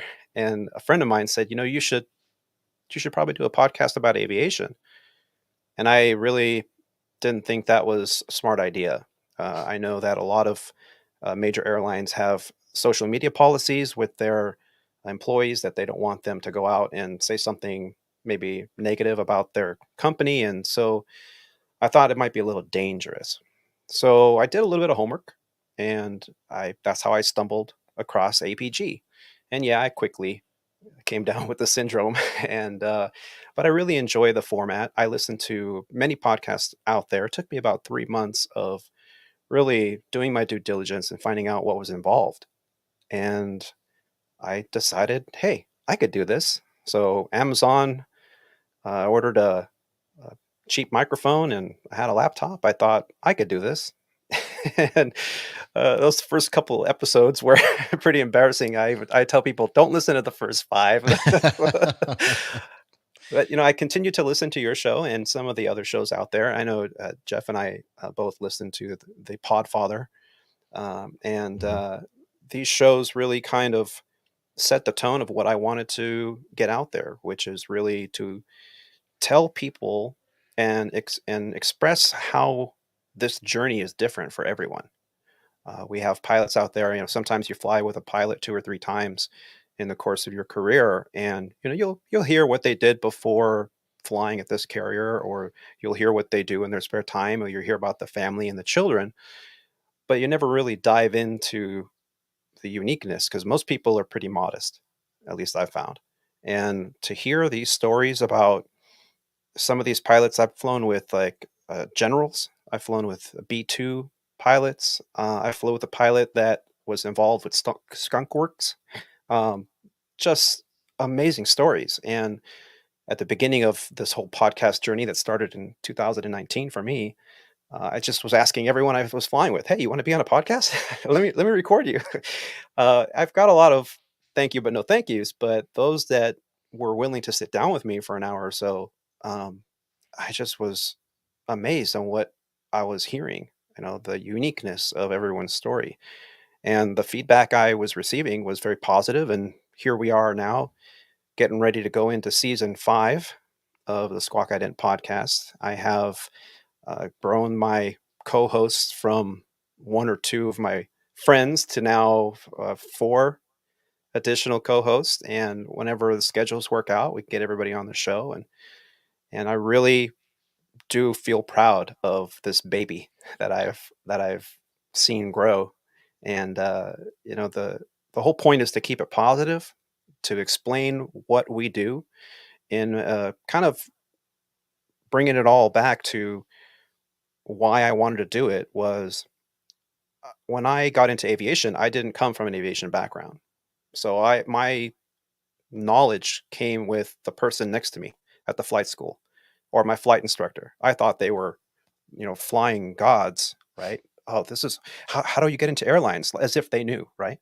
And as I progressed in my journey, I was able to fulfill some pretty significant roles, all those bullet points on your resume that I always talk about. I was able to put another bullet point every few years on my resume. And I didn't want the next generation to feel the way I felt, kind of so curious about what to expect, but only having the knowledge of what the books could tell me, or what the flight instructor could tell me, or what my captain could tell me at a regional. And it wasn't until I had real life experiences that I was able to kind of bring it all together, and everything kind of just smoothed out. I got calm with how I fly, how I operate, and I've been very, very blessed to be here today, in a position where I'm flying my dream job. I've got almost 20 years left before I have to retire. That is, if they don't change it to age 90 by then, who knows? Hope not. But yeah, that's how I got into it. And I've, it's been a pleasure to send some feedback your way. Occasionally, I find myself listening constantly, especially when I'm driving to the airport. And yeah, it's been absolute pleasure to that is hear from you as dangerous. well. Dangerous to listen to us while you're driving, because you could easily nod off. No, not at all. As a matter of fact, one of the reasons I started listening to podcasts while driving was because I was doing a lot of these red eyes coming back from Hawaii.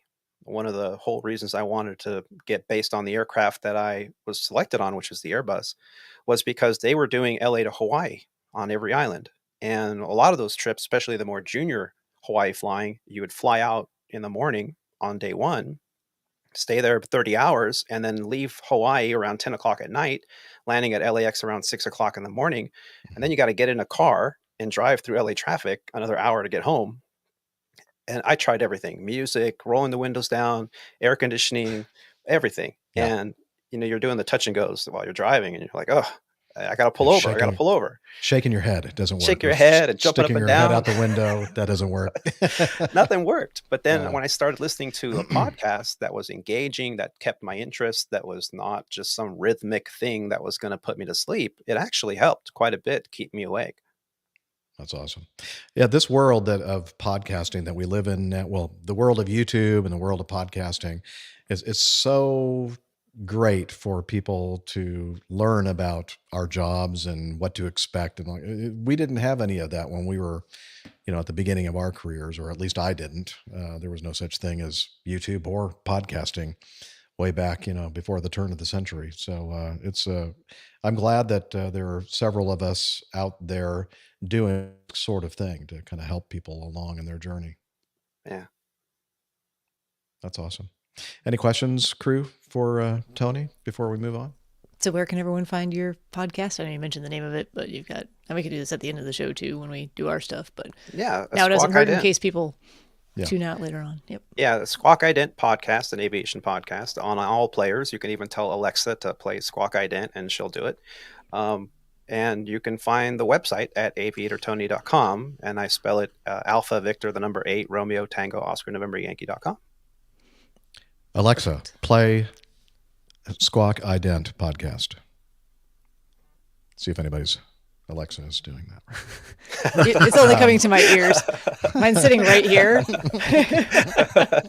So if I said it out loud, it probably would start playing it. Yeah.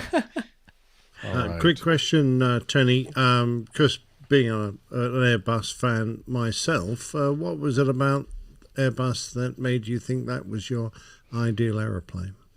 When I first was based with what we call Sandpiper, I was based in Chicago. and living in Los Angeles. So I had to commute to Chicago at the beginning of my trip and back home, obviously. So I got to sit in the jump seat of many airplanes, 737, 7576, 777 a couple times, the Airbus a lot, the A380. I have moved around quite a bit in my lifetime. I lived in Seattle for a while, lived in Albuquerque for a while, and just the different carriers. And what I realized quickly was that everyone, doesn't matter if you're a 10,000 hour pilot, a 1,000 hour pilot, or a 50,000 hour pilot, we all do bonehead things, especially going through 10,000. You know, it's like, aren't you supposed to be at 250, Captain? Oh, thanks. Well, is that still a rule? So we still doing that. yeah. So I was privileged really to experience the operation of the different levels of aviation in the cockpit, watching, observing. I actually used to say that I think every new hire at a regional should do so many hours just sitting in the cockpit observing, because you learn so much from other people's like good techniques, or some other people's maybe I'm not going to do that. That's a trap right there. So knowing how roomy and how spacious the Airbus was, the tray table was huge for me. To eat like a gentleman with a tray in front of you on a 6-hour flight or a transcon. Are you suggesting that Airbus pilots are gentlemen, whereas Boeing pilots are, what, cowboys? I would never suggest that. But they eat a lot of beans, I know that. No, I am very much, I want to just say, privileged to have selected the Airbus. Nothing wrong with Boeing, don't get me wrong. I don't want to, I know you and Rick have we just a little bit of a feud for fun. But yeah, the Airbus just was, you could stand up in the middle of a flight. I do actually do that quite often, especially on those long hauls from LA to Charlotte. Tony, I don't even think you realize the Airbus privilege that you have. Wow. Yeah. Just I think HR has we've been having too many discussions. Maybe I need to tone those down a bit. Yeah. Okay. Anyway, well, that's a lot of great things about that platform, for sure. Now, we don't have to worry about having tray tables to eat our meals, because we don't have meals on the 717.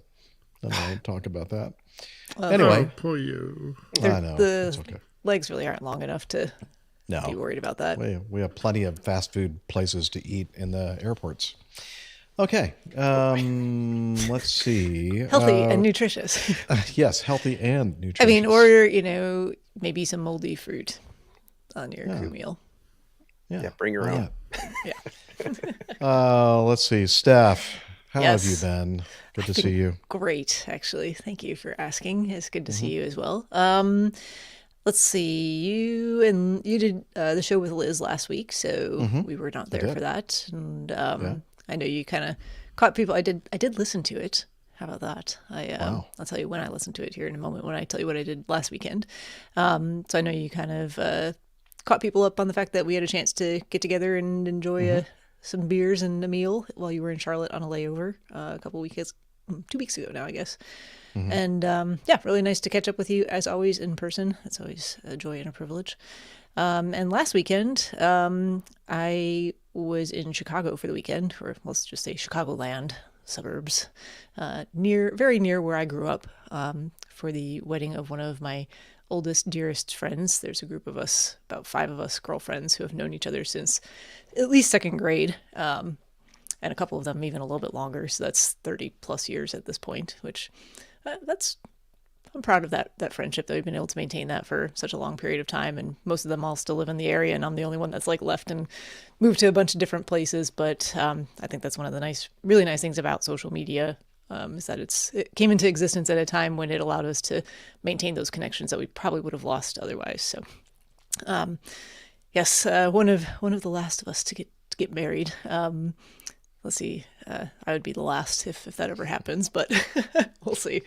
So it was just really nice. It was just a quick weekend. Went up there Friday night, after work. Got in a little later than I anticipated because I ended up having quite a long day of work on Friday. I was feeling under the weather a little bit last week, so I told myself it would be smart not to go into work on Wednesday when I was feeling off. Just make sure that it wasn't anything serious. I didn't expose anybody to any sort of germs or illness leading up to the holiday. That wouldn't have been very nice of me. It turned out to be just kind of a 24-hour bug thing, and fortunately I was feeling much better the next day. I was very thankful it was not COVID, because I would have been really upset if I wasn't able to travel for this wedding. It was really important to me to be there. So unfortunately, all my Wednesday patients ended up on my Friday schedule. So I think I had like 40 people at one point on the schedule, but I think I only saw 33. But took the better part of my day, and thank goodness for same-day flight change stuff with airlines. So pushed that flight back, got in a little later than kind of planned on, but straight to the hotel and got some rest. My other two girlfriends that were attending the wedding, they both have young families. And they're both like, well, what are you doing on Saturday? The wedding's starting at 5 p.m. Everyone's like, wow, we got this with the kids and that with the kids. And it turned out one was taking her son to his hockey game, which was at the ice skating rink that I grew up ice skating at. So I was like, oh, well, that would be a fun trip down memory lane to go back there. I haven't been there in probably 30 plus years as well. So went, and it turns out they have not changed this place at all. It smells the same. It looks the same. I think the paint did get updated, but it got updated with the exact same paint. Like scheme and everything. It's like original logos and stuff from probably the 70s or even earlier. I'm not sure. But yeah. What about? Didn't you have some kind of an injury at a? Oh yeah, I had an ice skating injury. Tony might not know this. A couple weeks ago, the day before Thanksgiving. Okay. Yeah, I'm actually a decent ice skater. Like I said, I spent a lot of time at this ice skating rink taking lessons and things when I was a kid. But I was kind of just standing and turned kind of quickly to talk to my friend and tripped over my own foot and landed hard on the ice and questionably broke my wrist / bad sprain. I don't know. It's not nearly as swollen as it was. All the fun, bruising and colors went away, but it's still stiff and it doesn't feel great to like put a lot of pressure through it, but it's getting there. It'll be fine. Just a flesh wound. It'll be fine. It'll be fine. So ironically, I'm at this ice skating rink watching a hockey game. But that was a lot of fun. It was good her son was actually quite excited that he had a little cheering section, so got to cheer for them. They won the game.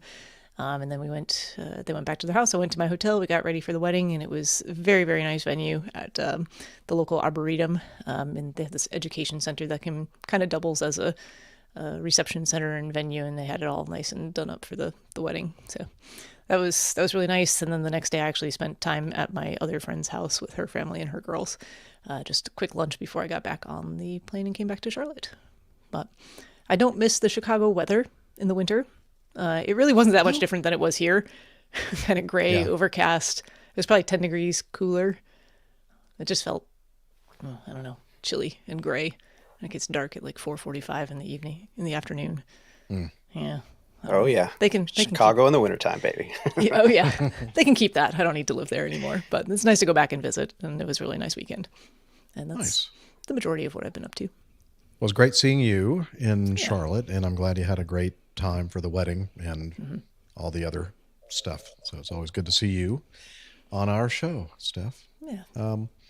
Nick Camacho, you don't seem to be in the normal position that you're in when we see you in the air capital. But in a way, you are, I would say, probably the birthplace of aviation. Yeah. Wouldn't you? Agree. I meant to address this when I got here, except that I started talking about other things right away. But I actually was at my office in North Carolina just a short while ago before I came back home to be on the show. And So you're not even at the faux birthplace of aviation. You're just well, South Carolina in doesn't South have anything Carolina. to. I mean, like Boeing and Dreamliner stuff down in Charleston. But that's not there. But they do advertise it on the license plates. I see that all the time. First and False advertising. Birthplace of aviation nonsense in Ohio. That's no. That's so. I will say, as a relatively neutral party here, if you went to the birthplace of aviation in North Carolina versus the birthplace of aviation in Ohio, there's like tons of super cool stuff here, and then out there you just go to the beach, right? Yeah, basically. Yeah. So, I mean, do it that way. Yeah. Yeah. So I'm in Dayton, Ohio right now. I am at the very end of a long trip, mostly work trip. I think it's been almost a month since I've been on the show. I was not on the show. Obviously, I was not on the last show because I wasn't Jeff and Liz doing their High and Tight show. I was not on the show right after Thanksgiving because I was preparing for a test and didn't want to get hung up with stuff. So, yeah, I think it's been about a month. So, if we rewind all the way back to there,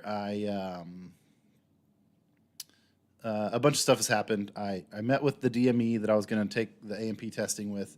He said, I can't test you on all 3 in one day. That's too much. You can do 2, and then we'll do the third one a separate day.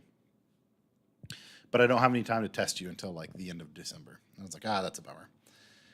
And then on like the Monday of Thanksgiving, which everyone was coming to my house, if you recall, because my folks are like almost completely recovered from the tornado.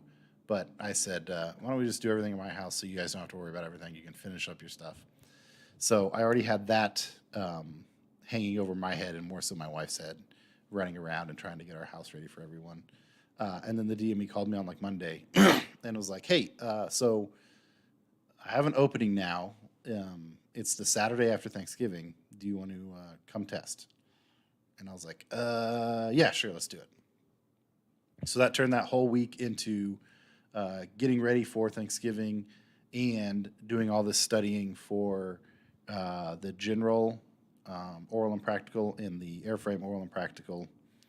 I survived Thanksgiving. No family fallouts. None of those exciting issues you see on Twitter these days. And then on Friday, while you guys were all studying, or while you guys were all doing the show, I was studying. I was like focused in on studying. Saturday, went and took a test. Passed both the general and the airframe test. So I now have a little card that says I am a mechanic. I am a. What does it say? I don't remember the classes, but it's. Brilliant job. Well done, Nick. The type is mechanic. The rating is airframe, and so I'm hoping to now go back. And initially, I was hoping to go next week before Christmas and get tested for the power plant, but now I think it's going to be the week between Christmas and New Year's. So I've been on this trip. I've been studying for that. So. So after Happy holidays. Pick the Happy worst holidays. possible times. Right. I know. I don't know. I took a check ride on my birthday one time. It wasn't terrible. What, before and after you went to the bar? Yeah. I also got my multi-engine rating around Christmas. Also incredibly stressful. Also ruined the holidays that year. You think I would have learned my lesson, but I didn't. No. No. So, yeah, then almost immediately after that, took the test on Saturday. Got to take my son to a football game on Sunday, his first NFL football game. We went to watch the Chiefs play the Rams, so that was a ton of fun. Oh, who won? The Chiefs did. Oh, that's good. Because some interest in the Chiefs. I do. That's the only American football team I have any connection with. Oh, that's right. Because did you fly them or something? He flew the I empty bought aircraft. the airplane in that they were going to climb into and go to London. They don't trust the Brits to actually fly. But he did have to go to Kansas City. Well, they didn't trust me, but I don't blame them. It was a little bit of a disappointment. I mean, it was a minor letdown because my son is a huge Rams fan. Oh. And the Rams are having a down year.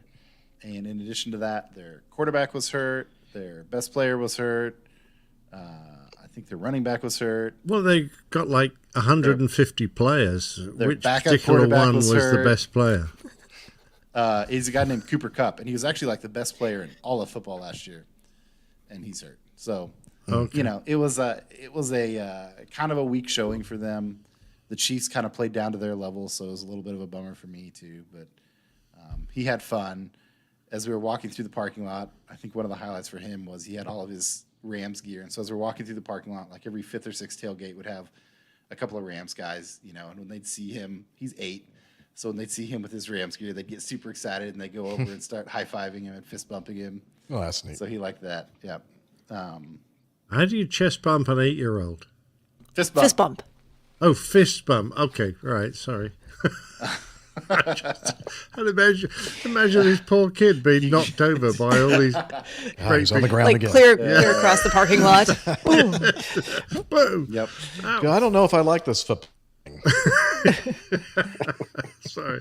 Do carry on. Nick. So yeah, then after that, I had a couple of days to recover from that, and then hopped on an airplane, United airplane, with my dad, and flew out to San Luis Obispo, and then worked. Basically worked for 2 weeks, I guess, in San Luis Obispo, which, as many of you know, that's where my office is. The first weekend I was there, we had a memorial for Sherman Smoot. Unfortunately, the weather was horrible, so we had 3 other C-47s that were going to fly in, and we were going to have a 4-ship missing man of C-47s, and then we had 3 or 4 fighters that were coming in from Southern California, and nobody made it in because the weather was just atrocious. How sad. Fortunately, it lifted for maybe 2 hours on Saturday, just enough for us to do a little 3-man missing man flight with our local airplanes there that we're all a part of. So it ended up being a C-47 up front, a T-34, and a T-6. And then the T-6 was the pull guy. Yeah, I saw that. Thank you for sending that video. That was pretty cool. Yeah. And I think it ended up looking pretty good. Yeah. So that was, an all-day thing. It's a memorial. It's fun because you see a lot of people you don't see all the time, but they also suck just by their nature. So went through that, and then worked the next week. And then this past weekend, my wife actually flew out to join me in San Luis Obispo because it was my company's Christmas party. And so they flew all the spouses out, which was kind of neat. And so she got to meet a number of my coworkers who she hadn't met. And then we got to spend the rest of the weekend running around and seeing all the people she misses and doing all the things she doesn't get to do anymore. Unfortunately for her, the weather was like the exact same. So she went from like low to mid 50s and dreary in Wichita, which is pretty decent December weather, to low to mid 50s and dreary and slow, which is pretty crummy California December weather. Yeah. And then on Tuesday, flew out to Dayton, and I've been doing some work here in Dayton at the big employer here in the city. Very cool. Very cool. So, let's hear from Captain Nick and see what he has been up to. Oh, not much for me, Jeff. Things have been, everyone's getting ready for Christmas, so that's been our main aim. Been playing a bit of bowls. In fact, I'm still wearing my bowls gear from tonight's match. I played around with PT UK, if you pardon the expression, doing their Christmas show the other day. That was fun. But the only real event of any great import for us has been we've got a new family member. So, they're in the middle. The 2 dogs on the outside of that little trio are our existing dogs. And then the very statuesque, beautiful Hungarian Wiesler we have adopted is in the middle. Her name is now Zeta, which also in some languages stands for huntress. She's a big girl. She's big and strong and young, and is delightful company. A little bit of a handful, but she's young, so she's still getting used to life, and she's getting used to being in our home. The family that had her before loved her dearly, and spent a lot of effort trying to get her integrated into their family as a puppy. And then, she's now 20 months old. But sadly, they have young children, and one in particular, there was the dog's very boisterous, so one of the youngsters didn't take to her. So they decided that they were best placed to just move her on to another family, and we were the lucky recipients. So that's fantastic for us. She's an absolute darling. So that's a big thing in our family now, because we're back to 3 dogs, and they're playing and looking after each other well. They're going to be firm friends, I'm sure.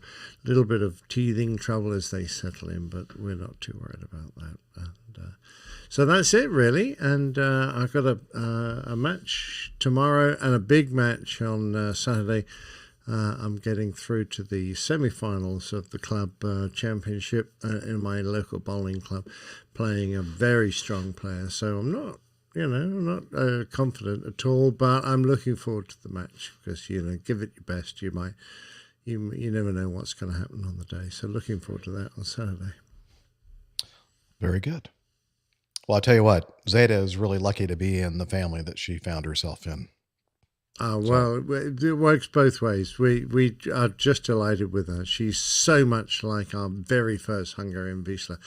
Big, healthy, happy, energetic girl, and she just shoots us down to the ground. So we're really chuffed to have her with us. That's nice. So Liz, when we did our little thing together, show on, what was it, Friday of last week? Tuesday. Yeah, see, I don't remember anything. Yeah, you're in a fog. Yeah, I'm in a fog. So I guess I flew a trip with, that's right. I was on a trip when we recorded the show.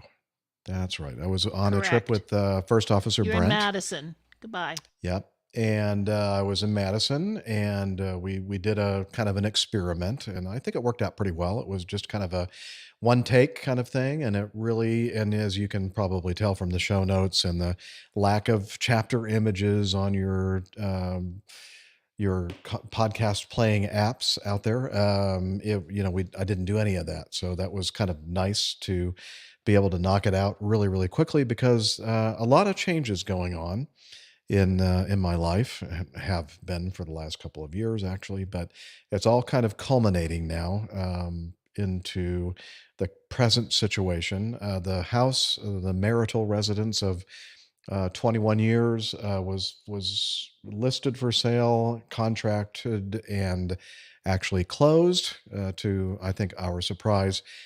Just a few days ago, last week, on Friday was our half of the closure, and the buyers did their half on Monday of this week, and so it's weird. It's like I'm completely out of the house, and I want to drive over there and like pull into the drive. Oh, I can't. That's not my house anymore. It's somebody else's house. I actually did drive by there today because I was out running some errands. I'm thinking, I'm just kind of curious to see what's happening there. Doesn't look like much yet, but that's all done. And well done, Jeff. That must be a weight off your mind. It really is. It really is. I think that I had mentioned on the show a few times that my plan, or I'd shared with a lot of you, that my plan was, until I get my house on wheels sometime next year, my motorhome, that I was just going to kind of stay in hotels and Airbnbs and that kind of thing between trips. And as it got closer and closer to the closing date, and I started having to think about, okay, where am I going to stay? Where am I going to go? I thought, yeah, maybe, and Liz is making all kinds of horrible sounds and noises in the background right now going, yeah, that's not going to happen. She said, I think maybe you'd be better off, having like a home base kind of thing for the interim at least. And so I thought, maybe she's right. So at the last minute, when I came home from that trip that I was last week, on Wednesday, I did get sick on that trip. And I came home, and I thought, well, I have just enough time to go check out this apartment complex in downtown Roswell before I go to the rehearsal for a special mass on Wednesday afternoon. And so I came by here. This is where I am right now, in this apartment complex in downtown Roswell. and took a look at a couple of apartments. Basically, this is kind of a studio apartment. They call it a one bedroom, but it's barely a one bedroom. But it's enough room for me because I'm going to be transitioning to a much smaller space eventually. So I looked at this, and then I looked at another place that was a what do they call it?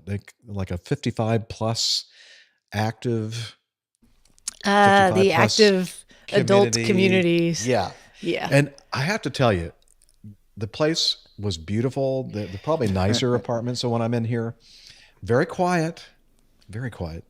But I could. But you The thing couldn't that do it. no, I couldn't do it because when I was there to get the tour, and that was the next day, the Thursday. Oh, by the way, after I did the tour here, I went over to the church and I was at rehearsal and I was trying to sing. And as Liz mentioned, I was getting sick and I could not. My voice just wasn't there. I couldn't get the notes out that I needed to sing, and I said, "I'm sorry, I can't." So the next day, I visited this 55 plus active community apartment complex, and I noticed that the people that I did see that morning in this complex were like much older people, like all old ladies with walkers, and I couldn't get it out of my head that that was the image that I had when I took care of my mother and visited my mother the last few years of her life.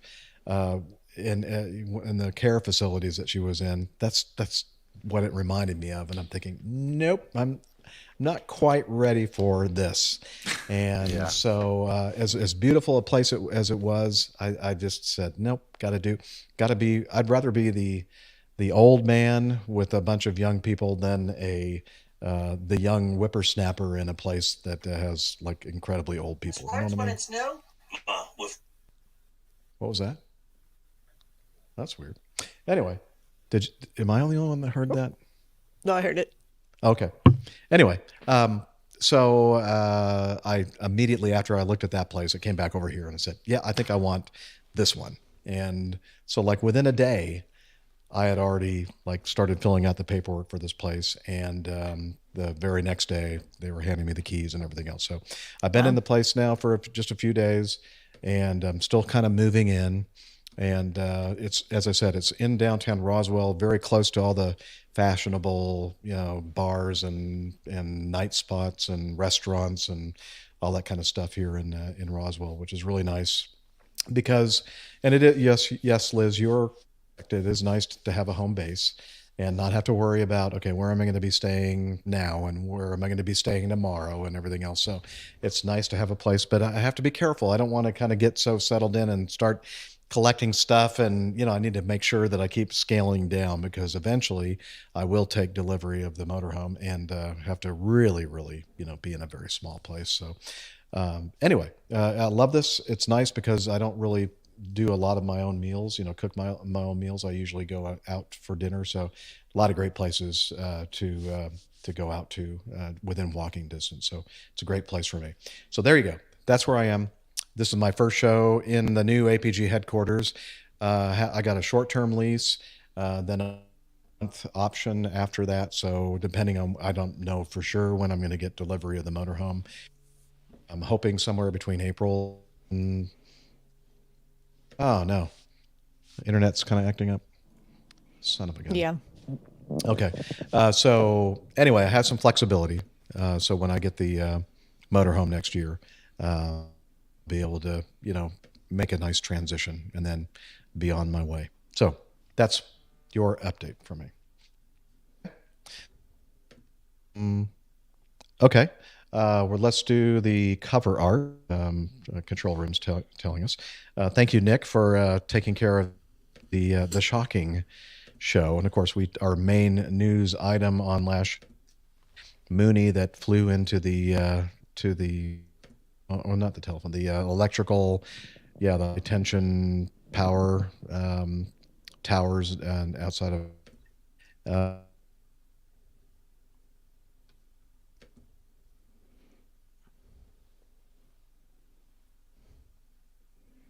Uh-oh. Oh, there Okay. he went. Yeah. Oh, he's back. Now he's back. Okay, Captain Nick, why don't you take over? I got some of that. Artwork. What am I Take doing? take over Take artwork. over the artwork. All right, artwork. Yes, Jeff asked me to produce something that had electricity involved. So that was a very quick and dirty image of, and it's a good job that we share a lot of selfies amongst ourselves, amongst the crew, wherever we happen to be, because I keep a special file of those, and one of those turned out to be the perfect one to stick Jeff in. And so, yeah, that was actually one of the simplest ones I've had to do, and it took me probably half an hour or an hour. So, yeah, that was great. Honestly, actually, it's getting decent fonts. You know, you want a nice sparkling electric font, and you've got to go on the internet, try and find one. So thanks very much indeed for the provider of that. Excellent. Thank you. I couldn't find the show number. Oh, now Jeff is saying the show number. In fact, on my it's tip on of my the tip of his tongue. Got to really zoom in to see it. I'll pass on that one. Yeah. Oh, Yeah. No, I'm just kidding. You don't like to see my tongues close up? Look at tongues. Yeah, actually, I have to say, your tongue was a strange colour. I was a bit worried about your health at the time. So what I did was to tone down the rest of your face so your tongue didn't look so pale. Oh. See the doctor? Yeah, well, yeah, I think the doctor would have been able to, tell something about you from your tongue there. The eyes are the other problem that the doctor would probably point out to you. That looks like an electrical problem, though. I think. Yeah. Yes. Electric blue. Yes. Excellent. All right. Good Is fun. a signal good enough for us, you, Liz? Okay, we're going to give it a try. Okay, folks.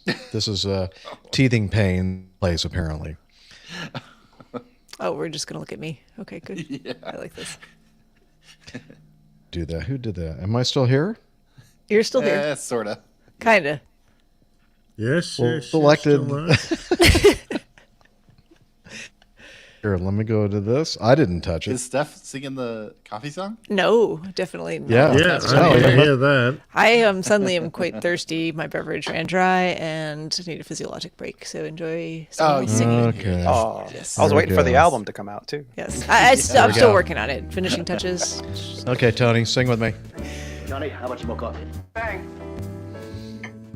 I love coffee. Coffee. I love tea.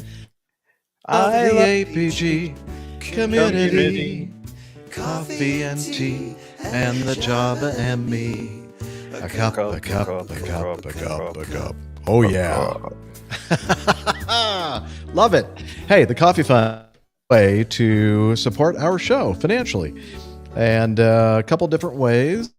That one, sorry, for the video, for the bumpiness. So a couple different ways to do that. And that one is the Coffee Fund Classic method, the OG. If you can put that up there, Liz. We have several people.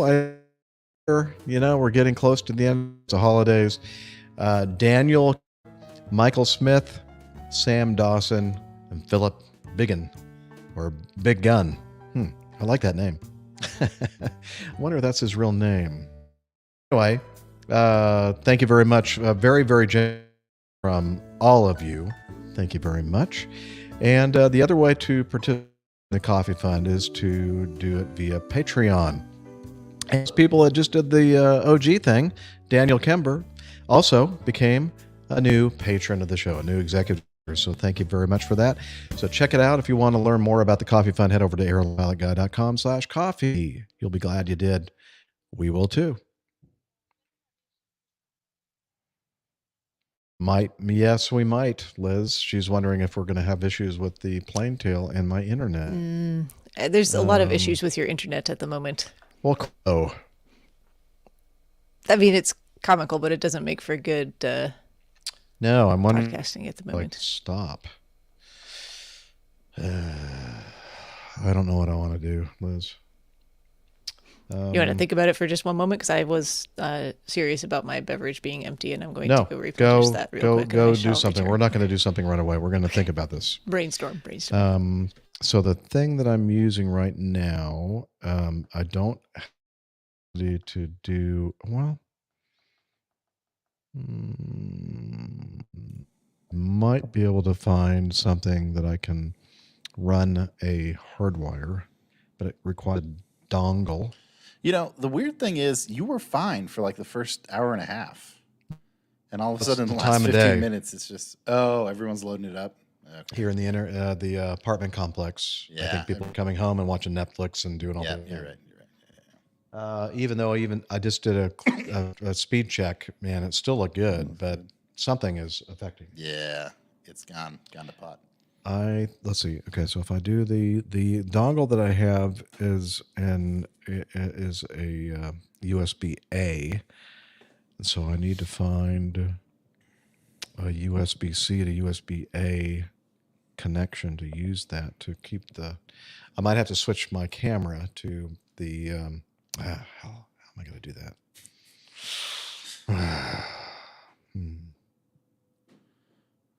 I wonder if they have an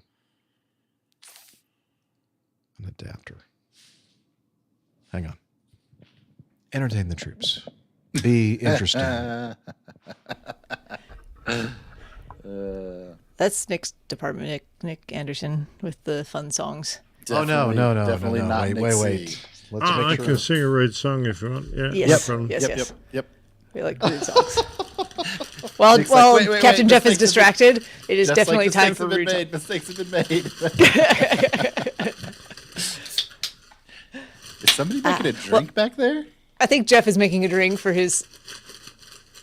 Oh, That's he's not a- me. Oh, Tony is. Huh? Oh, is it Tony? No, he's muted. Yes. It's, Oh, he's. where- Yeah, is he it? is muted.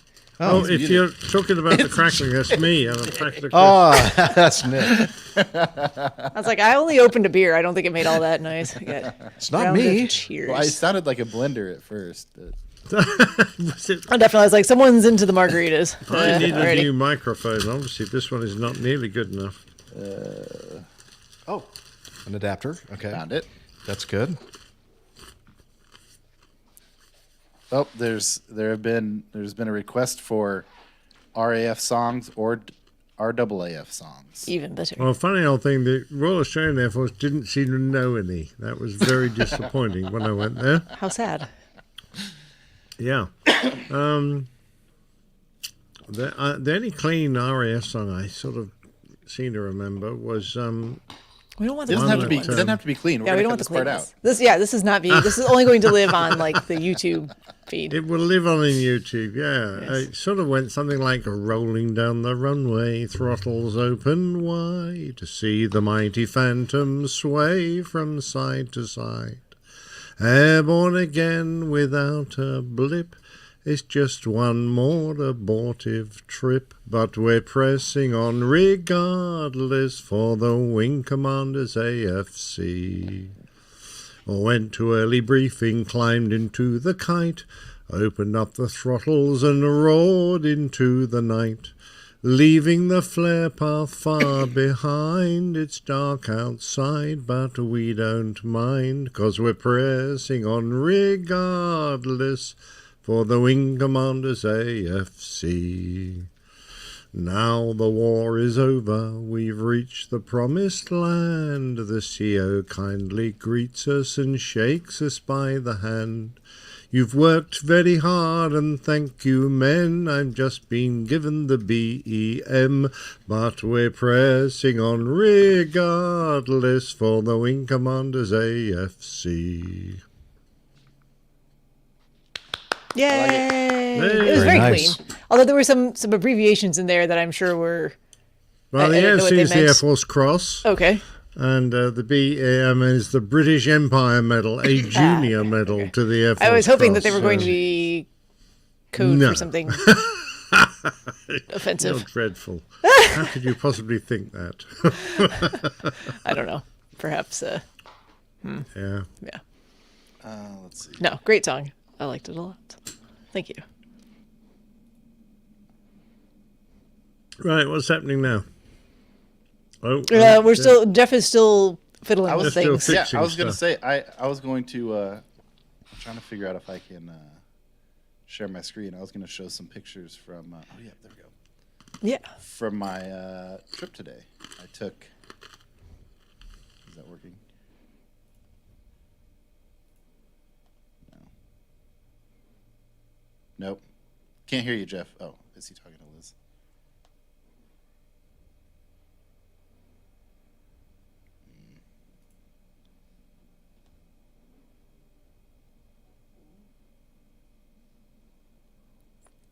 Is it allowing you to share? Or no? Okay. I don't know. Oh, there we go. Ooh, all right. look at that. Nice. So this is What kind of ugly jet that on top? This is Ugh. Captain Nick's Oh Air my Force. God, it's a flying fin. Captain Nick's Air Force, and then I also got a picture of Captain Jeff's Air Force. Ah, I think Captain Nick's Air Force would shoot down Captain Jeff's Air Force. But Captain Jeff's Air Force could save a lot more people. And then there is God. something similar to what I fly, oh wow. a little unusual. That's called a Pave Eagle. It's basically What they a tried to make funny mounting of the prop with that strange bulge. Well, so they turned it into a UAV, a remotely piloted airplane, and they're Ooh. going to put a bunch of sensor equipment on it. So that bump up there is a gigantic alternator. They put a big alternator on there to carry the additional load. And wow. it looks horrible. Yeah, It almost And looks it had offset, like it's geared or something. it is geared. Yep, it's a GT-SIO 480, I think, and they eventually had to take it out of service because it was so unreliable. Oh, what a shame. Yep, and it is just it's basically just a debonair fuselage. They don't have the third window, and then the tip tanks and the whole weird engine thing. But the rest of it's just a debonair. And then Well, talking of ugly airplanes, Nick, have you got a picture of that crop duster that you were saying that? I don't have one up. I could try to get one real quick. But and then I got this for Rick. Oh my Lord! That was as close as I could get for Rick. And then Steph, I was racking my brain. Well, hang on a because minute. Steph What was are full of those? a bunch of airplanes, and I couldn't think of anything there. Say again? What are They didn't have all anything those there. little people doing, all lined up in uniform? Well, this is the Air Force One version of the 747, obviously. So I assume all the little people are waiting for the little president to come out of the airplane. What colour's his hair? I don't know. Have you guys ever seen the Air Force One come in and land while you're at the airport?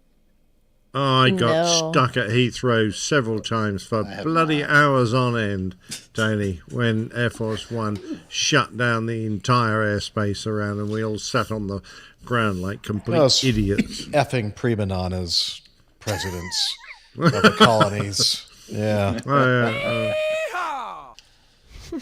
Yeah, I actually had an experience going into Miami one time, and the controller was a bit confused, and they said, "If I give you, I'm going to give you holding at the outer marker." And we both looked at each other like, "What? What's going on?" They go, "Okay, I tell you what. If I give you a landing clearance, can you stop the aircraft on the runway, do a 180, and set the brake?" And I looked at the captain. He goes, "Sure." And so yeah, we could do it. And like, all right, no need to respond, clear to land, and with the 180 on the runway and come to a full stop.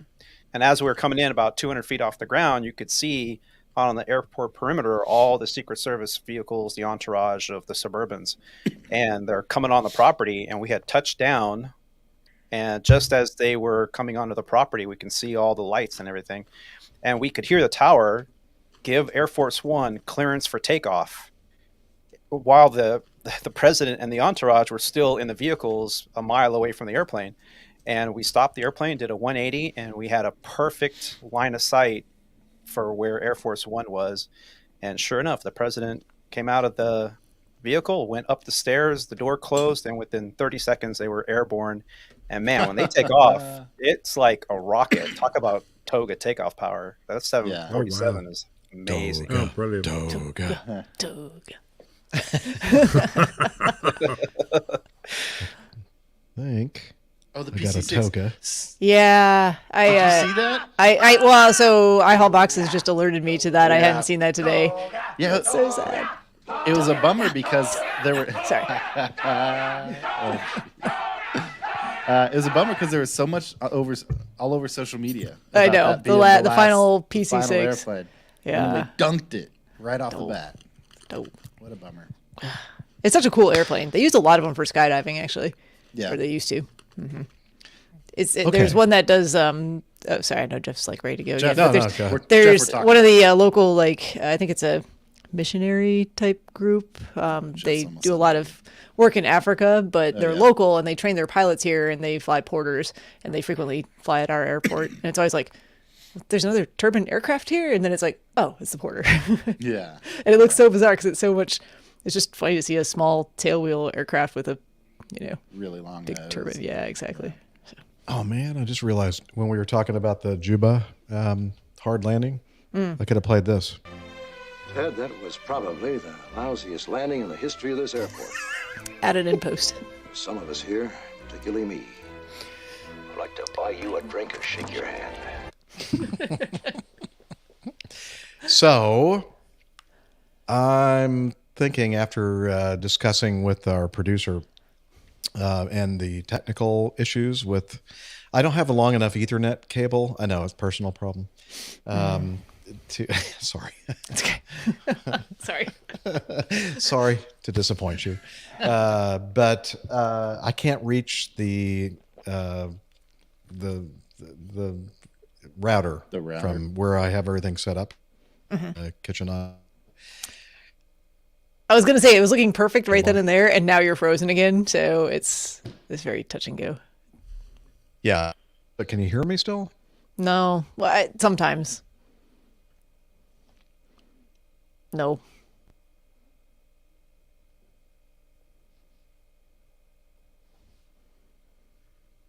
Well, I can't hear Nick C because he's muted. Nick C's chatting away there, but I'm pretty sure he's muted. That was user error. Yeah, that's fine. Operator error. Operator error. I was saying, I don't think he's frozen. I think he's in deep thought. But now Yes. I retract that statement. Yeah. Isn't Deep Thought a computer? But, Or was was it that Deep called? Blue? Deep blue, or deep. Okay, I can say what I think Jeff wanted to say. I think what he's going to say is let's Oh, he's call the back. show. Oh, no, he's there's- back. Okay. There's two Jeffs now. That's even. Wow. There's frozen Jeff, and there's Jeff that we still really can't hear. Oh, he's on a new computer. He's on a new camera now. He'll be right back, he says. Oh, he's given up. He's taking the headphones off. Nope. No, I cannot can't hear you, but I can read your lips. Cannot hear you. There's a lot of moustache waggling going on. I've noticed that. Is that like in Bewitched? You know, when she like wiggles her nose and things, Yeah, or like magic? absolutely, yes. That's like the APG magic. All he's got to do is wiggle his Yeah. mustache a little bit. And... I think we need. Although I Liz, don't I think think we need she to come had a back and moustache, translate did again. she? No. No, not hearing anything. No. Oh, wait a minute. Wait a minute. Wait a minute. Wait a minute.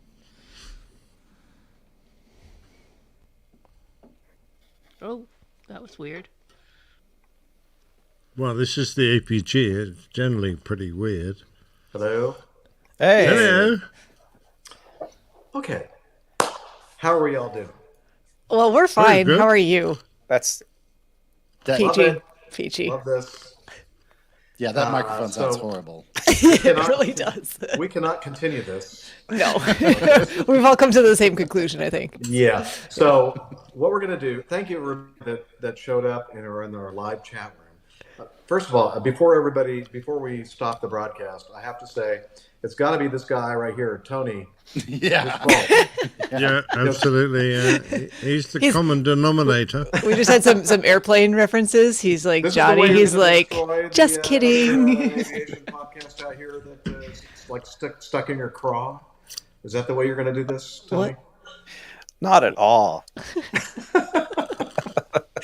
Okay, so yeah, we're going to end the broadcast. I don't know what we're going to do to make this a real show, but we're going to figure out something. And I don't know if this is just going to be a shortened, truncated show, and we'll try this again next time, or if we try to do this again and make this a whole show. I don't know. We'll talk about it after we stop. And On your Wi-Fi, because I know I'm guilty of this all the time. When you click on your Wi-Fi, are you on the 2G or on the 5G? I don't think I have the option here with the apartment. Oh, I'll have to check that out. But It's probably it's more probably that's something to do with the router as well. You can the 5G 2G thing. I don't think it's really a factor because the router is just like literally right here. So it's not like it's got to be going through walls and stuff like that. It's like it's not that. I don't think that's the problem here. So anyway, thank you everybody in the live audience for hanging with us. I don't know what we're going to do, but we're going to figure out something. So thank you very much for being with us. And, I didn't mention in the Getting to Know Us segment that today, I think I mentioned at the very beginning, but for those of you joining us after the fact, that it is my 34th anniversary today with the Delta. Acme. And Acme, I mean, yeah. And so anyway, I'm glad I was able to share it with you. So anyway, we're going to go ahead and end the broadcast, and then we're going to have our little chat discussion. Okay, bye. Bye. Bye.